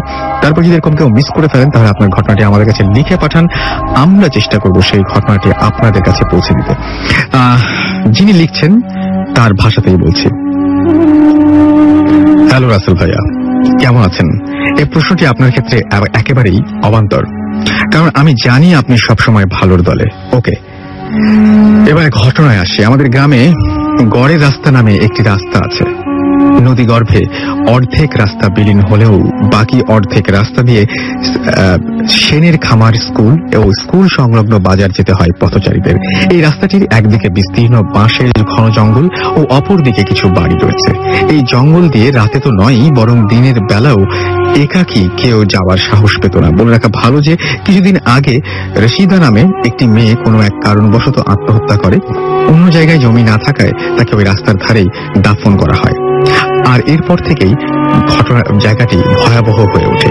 যাই হোক, জামাল ভাই, যার একটি চায়ের দোকান, যার একটি দোকান রয়েছে ওই রাস্তার একদম শেষের দিকে, প্রতিদিনের মতো রাত 10টা-11টার দিকে দোকান বন্ধ করে ওই রাস্তা দিয়ে কবর পার হয়ে বাড়ি যেতেন। খুব বেশি সাহসী বিধায় তিনি এসব ভূত প্রেত বিশ্বাস করতেন না। প্রতিদিনের মতো তিনি দোকান বন্ধ করে বাড়ি যাচ্ছিলেন, কিন্তু কবরের পাশে আসা মাত্র তিনি যা দেখলেন তা দেখার জন্য তিনি কখনোই প্রস্তুত ছিলেন না। তিনি দেখলেন কবরের পাশে কে যেন বসে কাঁদছে। তিনি সামনে এগিয়ে গিয়ে বললেন, কে রে তুই? এরপর একটি মেয়ে মাথা তুলে উত্তর দিলেন, আমি রশিদা। জামাল ভাই ভয় পেয়ে গেলেন, কিন্তু কিছুক্ষণ থ হয়ে তাকিয়ে থাকার পর সত্যিই চিনে ফেললেন মৃত রশিদাকে। এরপর যা হলো তিনি আর কিছু না বলে বাড়ির দিকে হাঁটতে লাগলেন। কিন্তু বেশ কিছুক্ষণ হাঁটার পর তিনি নিজেকে আবিষ্কার করলেন নদীর তীরে। ভাগ্যিস নদীতে মাছ ধরতে আসা জেলেদের টর্চের আলোতে নিজেকে ফিরে পান এবং নিজেকে নতুনভাবে আবিষ্কার করেন। রাসেল ভাইয়া, তিনি যে জায়গাটিতে এসেছিলেন সেই জায়গায় আসতে স্বাভাবিকভাবে কমপক্ষে 2-3 ঘন্টা লাগতো। যা হোক, সেদিনেই ছিল শুরু। এরপর থেকেই কিছু না কিছু ঘটেই চলেছে এই জায়গাটিতে। গত বছর ফসল কাটার মৌসুমে আমাদের পাশের বাড়িতে দুজন দিনমজুর কাজ করছিলেন। বর্ষার পানি হঠাৎ করেই বাড়তে পারে এবং ফসল ডুবে যেতে পারে, এই শঙ্কায় বাড়িওয়ালা রাতেই সব ফসল কেটে আনার জন্য ওদেরকে বলেন। বাড়তি টাকার বিনিময়ে ওই দুইজন এতে রাজি হন। সব কাজ শেষ করে মালিকের কাছে টাকা নিয়ে আনুমানিক রাত 10টার সময় বাড়ি ফিরছিলেন তারা। এবং বলে রাখা ভালো যে গ্রামের রাস্তা 10টা মানে লোকশূন্য স্তব্ধ রাত, তাতে আবার ওই রাস্তা। যা হোক, বাড়তি টাকা সহ মনের আনন্দে যখন তারা ওই কবরের সামনে আসলেন তখনই ঘটল এক আজব ঘটনা। তারা দেখলেন সাদা পোশাক পরিহিত একটি মেয়ে কবরে উঠে তাদের সামনে এসে দাঁড়ালো, পথ অবরুদ্ধ করলো এবং 2 হাত দিয়ে ডাকতে লাগলো তার সাথে কবরে যাবার জন্য। ওই লোক দুটি কিছু বলতে চাইলেন, কিন্তু মুখ দিয়ে কোনো শব্দ বের হলো না। কিন্তু এদিকে মেয়েটির ডাকে সাড়া না দেয়ায় চোখ বড় বড় করে ওদের কাছে আসতে লাগলো মেয়েটি। এরপর 11টার দিকে চিৎকার চেঁচামেচি শুনলে আমিও আমার ছোট ভাই অন্তর সহ সেখানে যাই এবং অনেক লোকের ভিড় দেখি। ভিড়ের মধ্যমণি হয়ে মাদুরের ওপর শুয়ে আছে ওই 2 লোক, যাদের মাথায় কেউ পানি দিচ্ছে, কেউ বা বাতাস করছে হাত পাখা দিয়ে। রাসেল ভাইয়া, এই ছিল আমাদের গ্রামে ঘটে যাওয়া একটা সত্য ঘটনা। ভালো লাগলে পড়ে শোনাবেন। ইতি JI Masum, electronics technology, Kurigram polytechnic institute, Kurigram. যাই হোক, এই ছিল ঘটনা এবং আমার কাছে পরবর্তীতে আরো একটি ঘটনা রয়েছে এবং সেই ঘটনাটিও আমি আপনাদের জন্যই পড়ে ফেলতে চাই। এবং সেই ঘটনাটি যিনি পাঠিয়েছেন তার নামও আমি আপনাকে বলে দিচ্ছি। তিনি হচ্ছেন কাউসার আহমেদ, লিখছেন চট্টগ্রাম হালি শহর থেকে এবং তিনি বলছেন যে আমার আসার অনেক ইচ্ছা থাকলেও আসতে পারছি না, তাই ঘটনাটি পড়ে শোনাবেন প্লিজ। এটা আমার এক প্রতিবেশী আন্টির কাছ থেকে শোনা ঘটনা। এটি 1997 সালে থেকে 1998 এরকম সময়ের ঘটনা। একদিন তিনি আমাদের সাথে ঘটনাটি শেয়ার করেন। এটি চট্টগ্রামের কোন একটা এলাকার ঘটনা। সেখানকার এলাকায় কিছুদিন ধরেই এক আত্মার কথা শোনা যাচ্ছিল। একদিন রাতে একটি বাড়িতে হঠাৎ করে একটি ছেলে চিৎকারের শব্দ শোনা গেল। পরে অবশ্য জানা গিয়েছিল রাতে নাকি ওদের বাড়িতে সবাই ঘুমিয়েছিল, তখন ওই ছেলেটি মাকে ছায়ার মতো কি যেন একটা থাবা দিয়েছিল এবং অবিশ্বাস্যভাবে মহিলার হাতের 1 খণ্ড মাংস তুলে নিয়েছিল। সবাই জেগে ওঠায় মহিলাটিকে পুরো গ্রাস করতে পারেনি। রাসেল ভাই, ঘটনাটি এখানেই শেষ নয়। অন্য আর এক মহিলার স্বামী রাতে বাসায় ফিরতে একটু দেরি হচ্ছিল বলে মহিলা জেগেছিলেন। তখন ওই বাসার দরজায় হঠাৎ কে যেন ঠকঠক করে নাড়ল। তিনি ভাবলেন তার স্বামী এসেছেন, তাই কে এসেছে জিজ্ঞাসা না করেই দরজা খুলে দিয়ে দেখলেন সত্যি তার স্বামী। দেরির কারণ জিজ্ঞেস করলেও উত্তর না পাওয়ায় তিনি ভাবলেন হয়তো ক্লান্ত, তাই আর কিছু বললেন না। সারা রাত পার হওয়ার পর যখন সকাল হলো তখনই ঘটল আসল ঘটনা। মহিলার স্বামী এসে হাজির। অনেক ডাকাডাকির পর দরজা না খোলায় পরিবারের অন্য একজন এসে দরজা খুলে দিল এবং অবাক দৃষ্টিতে তাকিয়ে বলল, তুমি যদি এখনই এলে তাহলে রাতে যে এলো সে কে? তখন তার স্বামী জানতে পারল রাতে তারই মতো একজন এসেছে আর তাকে স্বামী ভেবে ঘরে ঢুকতে দিয়েছে। তাই তিনি আর দেরি না করে তাড়াতাড়ি ঘরে ঢুকে যা দেখলেন তা হলো রাসেল ভাই, শোবার ঘরের খাটে কেউ নেই, শুধু টেবিলের উপর কতগুলো মানুষের হাড়। তখন সবার আর বোঝার কিছু বাকি থাকলো না যে রাতে কে এসেছিল।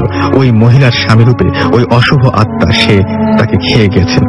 পরে লোকে মুখে শোনা যায় সেই আত্মাটি নাকি মহিলাদেরকে শুধু টার্গেট করত এবং এটা নাকি বিভিন্ন জায়গায় পরিভ্রমণ করতে এবং এইভাবেই বিভিন্ন জায়গায় মানে হচ্ছে বিশ্বের বিভিন্ন জায়গায় নাকি পরিভ্রমণ করতে এবং এভাবেই সে একসময় নাকি বাংলাদেশে চলে আসে। এই ঘটনার পর থেকেই এলাকার সব মহিলারা সতর্ক থাকতেন। সৌভাগ্যের কথা এটাই যে আত্মাটি বেশি দিন চট্টগ্রামের ওই এলাকায় থাকতে পারেনি। তো রাসেল ভাই, এই ঘটনাটি ভালো লাগলে দয়া করে পড়ে শোনাবেন। আমার নাম কাউসার আহমেদ, নয়াবাজার, চট্টগ্রাম। যাক, এই ছিল ঘটনা এবং আমি জানি না যে আপনাদের কেমন লাগছে ঘটনাগুলো, বাট এই ঘটনাগুলো আমরা পেয়েছি এই সপ্তাহে যারা ইমেল করে আমাদেরকে জানিয়েছেন তাদের মধ্যে। আরো একবার মনে করে দিই, শুনছেন সবসময় রেডিও ফুর্তি, চলছে ভূত এফএম হন্টেড বাই এয়ারটেল। আমরা তখন চিঠি পড়ছিলাম এবং চিঠির পরে আমাদের ছোট্ট একটা ব্রেকে যেতে হচ্ছে। ব্রেকের পরে আবারও ফিরে আসছি। তার আগে আরো একবার মনে করিয়ে দিতে চাই, আমাদের ইমেল অ্যাড্রেসটি হচ্ছে bhutfm@radiofurti.fm আর আমাদের SMS করার নিয়মটি হচ্ছে মোবাইলের মেসেজ অপশনে গিয়ে টাইপ করুন ফুর্তি, FOORTI ফুর্তি, স্পেস দিয়ে আপনার নাম, স্পেস দিয়ে আপনার মেসেজ পাঠিয়ে দিন 9840 নাম্বারে। Bhut FM, haunted by Airtel.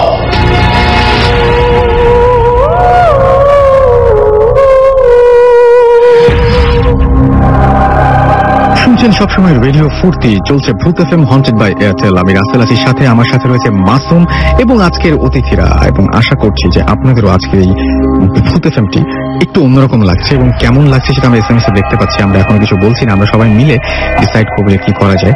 এবং আমি জানি অনেকেই প্রশংসা করছেন, কারো কারো মনে হচ্ছে যে আগেরটাই ভালো ছিল, আগে আমরা যেভাবে করেছি। দেখা যাক নেক্সট উইকে আমরা কিভাবে ফিরে আসি।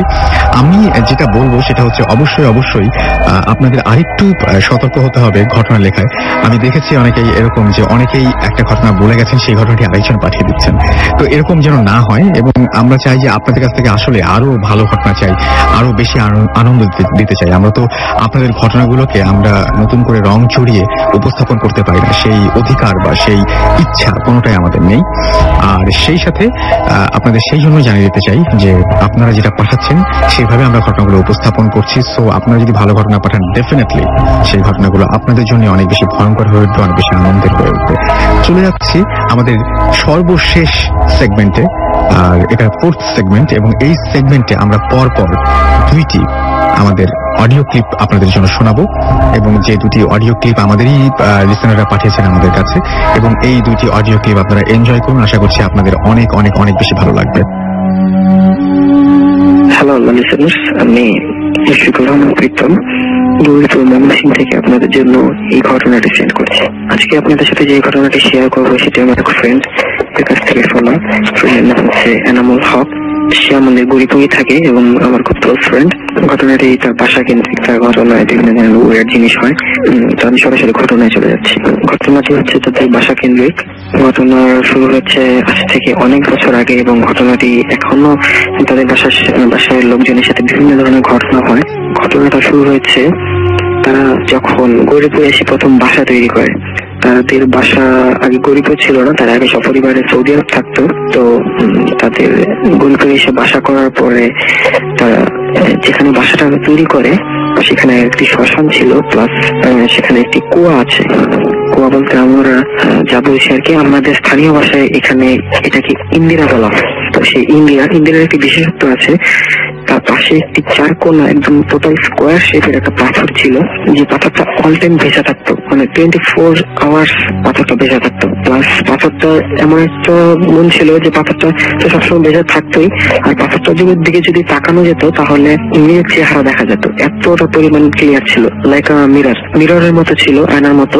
তো তারা যখন এসে বাসা তৈরি করে তখন তাদের ফ্যামিলি মেম্বাররা, মানে এনামুলের ফ্যামিলি মেম্বাররা এনামুলের বাবাকে বলে যে দেখো, বাসাটা তৈরি করছো, আমাদের অ্যাটাচ বাথরুম লাগবে, কারণ রাতের বেলা বের হয়ে যাওয়া সম্ভব না, আমাদের বাসার সাথে ঘরের সাথে অ্যাটাচ বাথরুম করে দাও। তো সেই অনুযায়ী কাজ করা হলো, অ্যাটাচ বাথরুম তৈরি করে দিলেন। তৈরি করে দেওয়ার পরে বাথরুমটা ঠিকই তৈরি করছে, বাথরুম প্লাস টয়লেট, বাট বাথরুমের টয়লেটে যে পয় নিষ্কাশন ব্যবস্থা, মিনস আবর্জনা যে কোথায় যাবে সেটা এখনো ঠিক করা হয়নি। তো আবর্জনা যাওয়ার জন্য একটা জায়গা তৈরি করার দরকার। কেন বলে বাবা চিন্তা করলেন এই ইন্দিরাটাকে বন্ধ করে এখানে আবর্জনাগুলো যদি পাঠিয়ে দেওয়া যায় নলের সাহায্যে, পাইপের সাহায্যে। তিনি যে কথা সেই কাজ, তিনি এটা মনস্থির করলেন যে এটা করে ফেলবেন, এবং সেদিন রাতেই তাকে স্বপ্ন দেখানো হয় যে তুমি এই কাজটা করো না।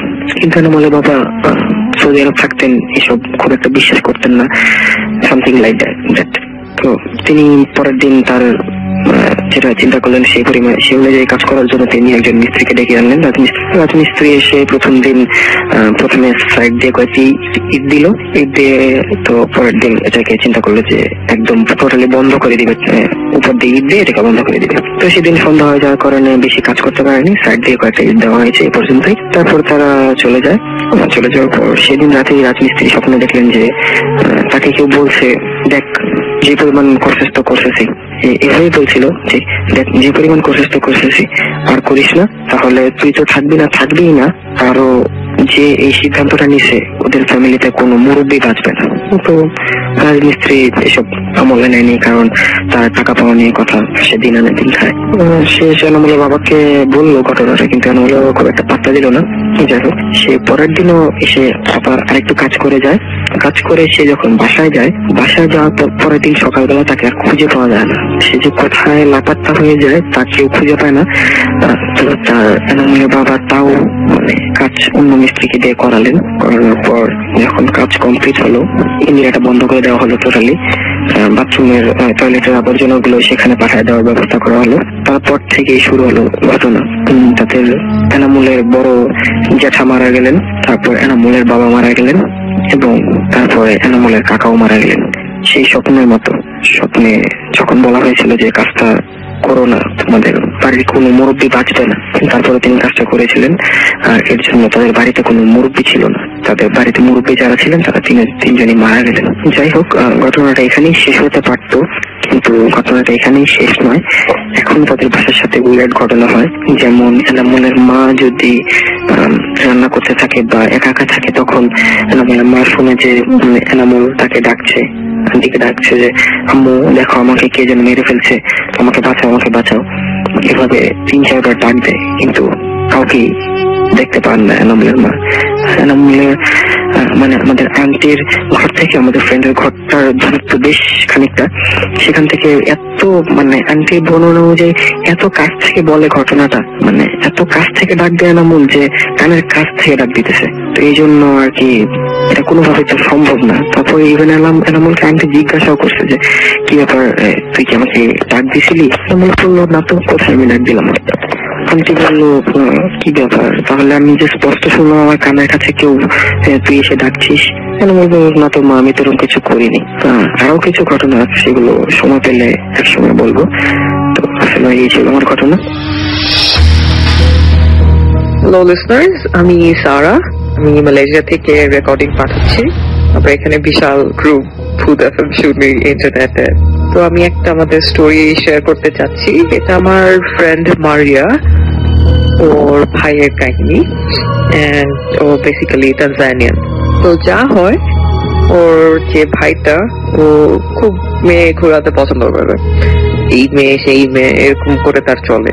তো মেয়েরাও খুব ভালো পটে ওকে দিয়ে। তো একদিন কি হয়, এরকম একদিন একটা রেস্টুরেন্টে বসে ও একলাই টাইম স্পেন্ড করতেছিল। তখন একটা মেয়ের দিকে তার চোখ পড়ে, এটা সুন্দরী, মেয়েটাও ওর দিকে তাকালো। ছেলেটা, ওর ভাইটা একটু চার্মিং, তো মেয়েটা খুব তাকালো অনেকক্ষণ, দুজনের চোখাচোখি হচ্ছে। তো মেয়েটা এসে ওর চেয়ারে বসলো, বসে বললো আমি তোমাকে চিনি, আমি তোমার ছোটবেলার বন্ধুর বোন। ছেলেটা আরো মনে করলো হ্যাঁ আসলে, এই ওদের গল্প শুরু হলো। যা হয় আর কি, ওরা আবার মিট করার পর একটা দেখা অনেকগুলা দেখাতে টার্ন করে। আস্তে আস্তে ওরা দুজন প্রেমে পড়ে ওরা একটা সম্পর্কে যায়। তো ছেলেটার যে অভ্যাস ছিল, সে একটা মেয়ের সাথে বেশি দিন থাকতো না। ওর ম্যাক্সিমাম হয়তো 1 সপ্তাহ একটা মেয়ের সাথে সে থাকতো। কিন্তু এই মেয়েটার সাথে তার রিলেশনশিপটা অনেক সুন্দরভাবে গ্রো করলো। মেয়েটার সাথে অনেক দিন ওর রিলেশনশিপ হয়, অনেক দিন, আবার 1 বছর না, 1 মাস। তো এরকম ওরা অনেক ঘোরাফেরা করে, খেতে যায়, অনেক হ্যাং আউট হয়। বাইরে যেহেতু মানে কোনো ম্যাটারই করে না, ওরা বলতে গেলে সারাটা দিনই দুজনের সাথে থাকতো। তো ছেলেটা মেয়েটাকে বলছে দেখো, আমি কখনো একটা সম্পর্কে এত জড়িয়ে যাই নাই, এন্ড আমি এটা আমার নিজের ব্যাপারে পছন্দ করতেছি না, কারণ আমি মনে হয় না কখনো বিয়ে করব তোমাকে, কারণ আমি এই জিনিসটাতে বিশ্বাস রাখি না। তো তুমি একটা ভালো মেয়ে, আমি তোমার মন ভাঙতে চাই না। তো মেয়েটা খুব অবাক হলো, কারণ ও ওকে ছাড়তে রাজি ছিল না। মেয়েটা ওকে প্রচন্ড রকম ভালোবাসতো। তো একদম মেয়েটা তো খুবই অবাক, কি ব্যাপার, ছেলেটা আমাকে ছেড়ে চলে যাবে, আমি ওকে ছাড়া কেমনে থাকবো। ছেলেটা একদম খুবই ডিটারমাইন্ড ছিল যে ওর সাথে আর থাকবে না। তো যাই হোক, ছেলেটা ওকে ভালো স্পষ্ট ভাবে বলে দিছে ওর সাথে আর থাকবে না। যা হয়, ছেলেটা আসলে ওকে ছেড়ে দেয়। তো তো মারিয়া আমাকে যে টাইমের কাহিনীটা বললো তখন তানজানিয়ার মধ্যে ওরা মোবাইল ইউজ করতো না, এন্ড এত একটা অ্যাফোর্ডেবল ছিল না ওদের জন্য মোবাইলটা। মোবাইলের ফোন টোন হয়তো হতো না।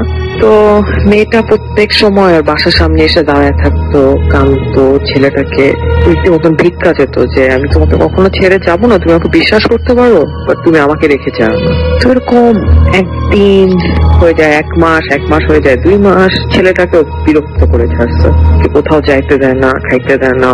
ও এর মধ্যে আর কোনো মেয়ের সাথে ঘুরতেও পারে না, মেয়েটা অনেক পাগলামি করে। তো 3 মাসের মাথায় ছেলেটা ওকে খুব বিরক্ত হয়ে বললো যে দেখো, ওর নাম ছিল সামান্থা, যে দেখো সামান্থা, তুমি যদি এরকম করো আমি বাধ্য হবো তোমার ভাইয়ের কাছে যে বলার জন্য যে তুমি আমার পিছে পড়ে আসছো। তোমার ভাই এটা শুনে কিন্তু খুব খুশি হবে না। আমি খালি তোমাকে সম্মান করে বলি আমি তোমার ভাইয়ের কাছে যাচ্ছি না। মেয়েটা এটা শুনে ওর দিকে তাকায়, আর কিছু বললো না, না বলে সে চলে গেল। তো এখানেই মোটামুটি কাহিনী শেষ, সবকিছু ভালোই চলতেছিল। একদিন ওরা ঘুমায় আছে, ওর ভাই একলাই ঘুমায় রুমের মধ্যে, দেখে যে সামান্থার আওয়াজ ওকে ডাকতেছে, অনেকক্ষণ ধরে ডাকতেছে, একটু ঘুমের মধ্যে 3:30টার সময় কাহিনী এটা। বলতেছে তোমার মাথা খারাপ হয়ে গেছে, তুমি কেন আমাকে ডাকতেছো, সমস্যা কি? তাও সময় নেই ওকে ডাকতেছে। আমি ওর ভাইয়ের নামটা ভুলে গেছি, সামান্থা নামটা তোমার ফ্রেন্ডের একটা নাম, so I can remember that.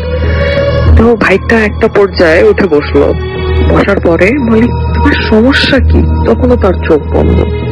তারপরে বলছে তোমার আমার কাছে আসতেই হবে, তুমি আমার কাছে চলে আসো। তারপরে ও চোখ খুলে বলছে বাইর হতো, এত রাতে আমাকে জ্বালাইতে এসো না। চোখ খুলে দেখে ওর ঠিক বিছনার সামনেই তার জানলা, সামান্থা বাইরে থেকে ওকে ডাকতেছে, তুমি আমার সাথে কেমনে এমনি করলা, তোমার আমার সাথে আজকে যেতেই হবে, তুমি শুধুই আমার, তোমার যেতেই হবে আমার সাথে। তখনও হঠাৎ করে চিন্তা করলো সামান্থা আমার জানলার বাইরে কেমনে সম্ভব, কারণ আমার বাসা তো 3 তলায়, কোনোভাবে পসিবল না যে ওর সামনে আসবে। এটা মাথায় আসার সাথে সাথে সামান্থা করলো কি, ওকে টেনে গ্রিলের এখানে নিয়ে আসলো, কোন একটা মানে হাওয়ার মতন ফোর্স এসে ওকে টেনে গ্রিলের এখানে নিয়ে ওকে একদম উপরে করে ফেললো। ও নিঃশ্বাস নিতে পারতেছিল না ঠিক মতন, ও মুখের কথা আটকায় গেছিল। তো ওরা অ্যাকচুয়ালি ক্যাথলিক, এন্ড অসম্ভব ওরা অনেক চার্চে যায়, অনেকগুলা ওদের খ্রিস্টানদের ক্যাথলিকদের যে দোয়া আছে ওরা অনেক কিছুই জানতো, এন্ড ও সমানে হতে থাকতো দোয়াগুলা। প্রায় 15 মিনিটের মতো, 20 মিনিট হয়ে গেছে, ওকে ছাড়ে না, ওকে আটকায় রাখছে, ওকে নিয়ে যাবে আজকে। তো পড়তে ওকে ছাড়লো, যারা বলে বেশ উপরের থেকেই বলে ফ্লোরে পড়ছে, এন্ড ও মানে ইনজিওর্ড অবস্থায় হামাগুড়ি খেয়ে দরজা খুলে চিল্লায় ওর মাকে ডাকছে। ডাকার পর ওর আম্মা আসলো, ভাই আসলো, এসে দেখে ও বেহুশের মতন অবস্থা, হাত পা পুরা ঠান্ডা। তারপরে ওকে নিয়ে তোরা কোনো মতে বিছনায় রাখলো, রেখে দেখে পিঠে মানে গ্রিলের দাগ হয়ে গেল। পরের দিন অনেক জ্বর, 104-5 জ্বর। এর মধ্যে ডক্টর আসে, কোনোভাবে ঠিক হয় না, সবাইকে ডাকে, কোনোভাবে ঠিক হয় না। প্রায় 4-5 দিন হয়ে গেছে। তখন ওর মাকে এসে ভাঙ্গা ভয়েসে বললো যে ওর সাথে কি হয়েছে। ওর মা চার্চে থেকে একজন ওদের যে হয় পোপ, ওনাকে ডেকে আনলো, আনার পর উনি দোয়া পড়লো, ওদের যে হোলি ওয়াটার আছে ওটা দিল, ওদের একটা হোলি একটা মনে হয় এয়ার আছে, ওটা পুরো বাসার মধ্যে দিল। তারপরে ও ছেলেটা বলে আস্তে আস্তে ঠিক হতে লাগলো, তা ওর দাঁড়াতে কষ্ট হতো, বসতে কষ্ট হতো। 1 মাস পর ও ডিসিশন নেয়, ও খুবই বিরক্ত ছিল কাজটা নিয়ে। ওর ভাইয়ের বাসায় যায়, সামান্থার ভাইয়ের বাসায় যায়, খুঁজে বের করে, যে বললো অনেক দিনের পরে বন্ধুকে চিনতে পারলো, খুব খুশি ওরা। তো বলছে যে আমি আজকে তোমার বাসায় একটা বিশেষ কাজে আসছি, তোমার যে বোন সামান্থা ও তো আমাকে খুবই বিরক্ত করতেছে, আমি তোমাকে বলি নাই, বাট আমরা ডেট করতেছিলাম, এন্ড আমি ওর সাথে ছিলাম না, কিন্তু ও মনে হয় আমাকে ব্ল্যাক ম্যাজিক করছে, কারণ আফ্রিকাতে এগুলো একটু বেশি হয়। আমার সাথে এই হয়, ওকে দেখাইলো ওর সাথে কি হয়েছে, হাতে পায়ে চিহ্ন কাটা। তো বলতেছে তুমি ভুল করতেছো, সামান্থা এরকম করার কথা না। তো বন্ধুটা ওকে বললো, তুমি বলে কি আমি 100% শিওর সামান্থাই করছে, আমি তোমার বোনকে চিনি এন্ড আমাকে বলছে আমরা আগে কিভাবে খেলতাম। বলছে দেখো তুমি ভুল করতেছো, সামান্থার তো এসব করার কথা না, কারণ সামান্থা এই দুনিয়াতে নাই, ও 95 এর দিকে মারা গেছে। ও বলে কি এটা কেমনে সম্ভব, আমরা দুইজন প্রায় 1 মাসের মতো ডেট করছি, আমার পিছে ছিল প্রায় আরো অনেক দিন ধরে, আমার পিছে পিছে আমি যেন ওর সাথে থাকি। তো ও মারিয়ার ভাই খুবই পাগলামি করলো যে এটা হইতেই পারে না, অসম্ভব। তারপরে এক পর্যায়ে যে সামান্থার ভাই ওকে ওর কবরে নিয়ে গেল, নিয়ে বলে দেখো এই সামান্থা, একেই তোর ফটোটা দেখাইলো, বল তুমি তো একেই ডেট করছিল, হ্যাঁ ও শি ইজ ডেড নাও, ও আর নাই। তো এটা আমাকে মারিয়া লাস্ট ইয়ার বললো, সরি 2 বছর আগে মারিয়া আমাকে ঘটনাটা শেয়ার করলো। এন্ড ওর ভাইটা বেশ ইয়াং, এন্ড লাস্ট ইয়ার শুনলাম উনি মারা গেছে। সো আমরা অনেক কিছুই মিলাইতে পারলাম না। আমি জানি না মেবি এটার সাথে এটা কোনো রিলেশন নাই, বাট ইট ওয়াজ ভেরি, আমার কাছে একটু স্পুকি, ভয়ঙ্কর লাগলো জিনিসটা। Anyways enjoy the show, and আরো মনে হয় প্রোগ্রাম আছে। Thank you so much, good night. Alright, শুনছেন সবসময় রেডিও ফুর্তি, চলছে ভূত এফএম হন্টেড বাই এয়ারটেল। রাত কিন্তু বেড়েই চলেছে। আমি রাসেল এখনো আছি এবং আমার সাথে রয়েছে মাসুম। অতিথিরা কেউ নেই, বুঝতেই পারছেন যে অন্যরকম সেগমেন্ট চলছে, সেই কারণে অতিথিরা নেই। আরো একবার জানিয়ে দিই, আমাদের ইমেল অ্যাড্রেসটি bhuthfm@radiofurti.fm। আমাদের SMS করার নিয়মটা হচ্ছে ফুর্তি স্পেস দিয়ে আপনার নাম, স্পেস দিয়ে আপনার মেসেজ, আর পাঠিয়ে দিন 9840 নাম্বারে। আমরা একে একে সব মানে সেগমেন্টটি কিন্তু শেষ করে এসেছি, এখন আমাদের বিদায় নেবার পালা। এবং আমাদের আজকের যা ছিল আপনাদের কাছে শেয়ার করা, সেগুলো আমরা অলরেডি শেয়ার করে ফেলেছি এবং আমরা অপেক্ষা করছি আমাদের নেক্সট উইকে আপনাদের পাঠানো ঘটনার জন্য। এবং আশা করছি যে নেক্সট উইকে যে ঘটনাগুলো থাকবে সেগুলো আপনাদের কাছ থেকে অনেক জমজমাট ঘটনা পাবো। আমরা অনেক ঘটনা পাই, কিন্তু অনেক ঘটনা, সত্যি কথা বলতে কি, অনেক জমজমাট ঘটনাও পাই, কিন্তু হয় কি যে সেই ঘটনাগুলো হয়তো আগেই অন্য কেউ বলে গেছেন, এরকম সিমিলারিটিস থাকে। তো এখন যদি আমি সেই ঘটনাটি আবার আপনাদের জন্য প্লে করি, বা সেই গেস্টকে যদি আমি ইনভাইট করে যদি আপনাদের কাছে সামনে নিয়ে আসি, তাহলে দেখা যায় যে আপনাদের মনে হবে যে আগের ঘটনা আবার আরেকজন বলছেন। তো সেটা চাই না বলেই আমাদেরকে আরো বেশি কষ্ট করতে হয়। এবং দেখা যায় যে ওই মানে সবসময় ভালো ঘটনাগুলো না, মানে ভালো যে ব্যাপারগুলো, সেই ব্যাপারগুলো অনেকটা একই রকম হয়। আসলে এখানে রং চং চড়ানোর তো কিছু নেই, আসলে ঘটনাগুলো কিন্তু খুব সাধারণ ঘটনা। আপনার পাশে যে মানুষটি এখন আছে, আপনি যেই মানুষটিকে নিয়ে ভূত এফএমই শুনছেন, আসলেই সেই মানুষগুলো আপনার বন্ধু কিনা, বা আসলেই সেই মানুষগুলোর সাথে আপনার আজকে দেখা হওয়ার কথা ছিল কিনা, আসলে যাদেরকে আপনি চেনেন বহুদিন ধরে তারাই কিনা, এটা কে জানে। আপনি তো এখন মানে এটা কোনোভাবে প্রমাণ করতে পারবেন না। যাদের সাথে এখন একসাথে বসে ভূত এফএম শুনছেন, তারাও যে আসলেই আপনি যাদের মনে করছেন, যাকে যাকে যেভাবে মনে করছেন, তারা যে সেরকমই বা সেই মানুষগুলোই, এটা কিন্তু আসলে বোঝার কোনো উপায় নেই। আপনি যে ঘরে আছেন, সেই ঘরটা যে আসলেই আপনার ঘর কিনা, নাকি আপনি অলরেডি অন্য কোথাও চলে এসেছেন, এটা কিন্তু বোঝার কোনো উপায় নেই। আপনি কি আসলে আপনার ঘরের মধ্যেই সবকিছু এক্সপিরিয়েন্স করছেন, নাকি আপনি আসলে ঘটনা ঘটার সময় ওই অন্য কোথাও চলে যান, সেটাও কিন্তু বোঝার কোনো উপায় নেই। ঘটনাগুলো খুবই সিম্পল, বাট চিন্তা করতে গেলে আসলে ব্যাপারগুলো ভয়ের, আমার কাছে বেশ ভয়ঙ্করই লাগে। যাই হোক, আজকের মতো এখানেই শেষ করছি। আগামী সপ্তাহে আবারও নতুন অতিথি এবং নতুন ঘটনা নিয়ে ফিরে আসব। সেই পর্যন্ত সবাই ভালো থাকবেন, সুস্থ থাকবেন, সুন্দর থাকবেন, মোস্ট ইম্পর্টেন্টলি ফুর্তিতে থাকবেন। এবং অবশ্যই আমাদের ঘটনা পাঠাতে ভুলবেন না। আপনার নাম, ঠিকানা এবং ফোন নাম্বার সহ আপনার ঘটনাটি পাঠিয়ে দিন bhuthfm@radiofurti.fm এই অ্যাড্রেসে। আজকের মতো এখানেই আমার এবং মাসুমের পক্ষ থেকে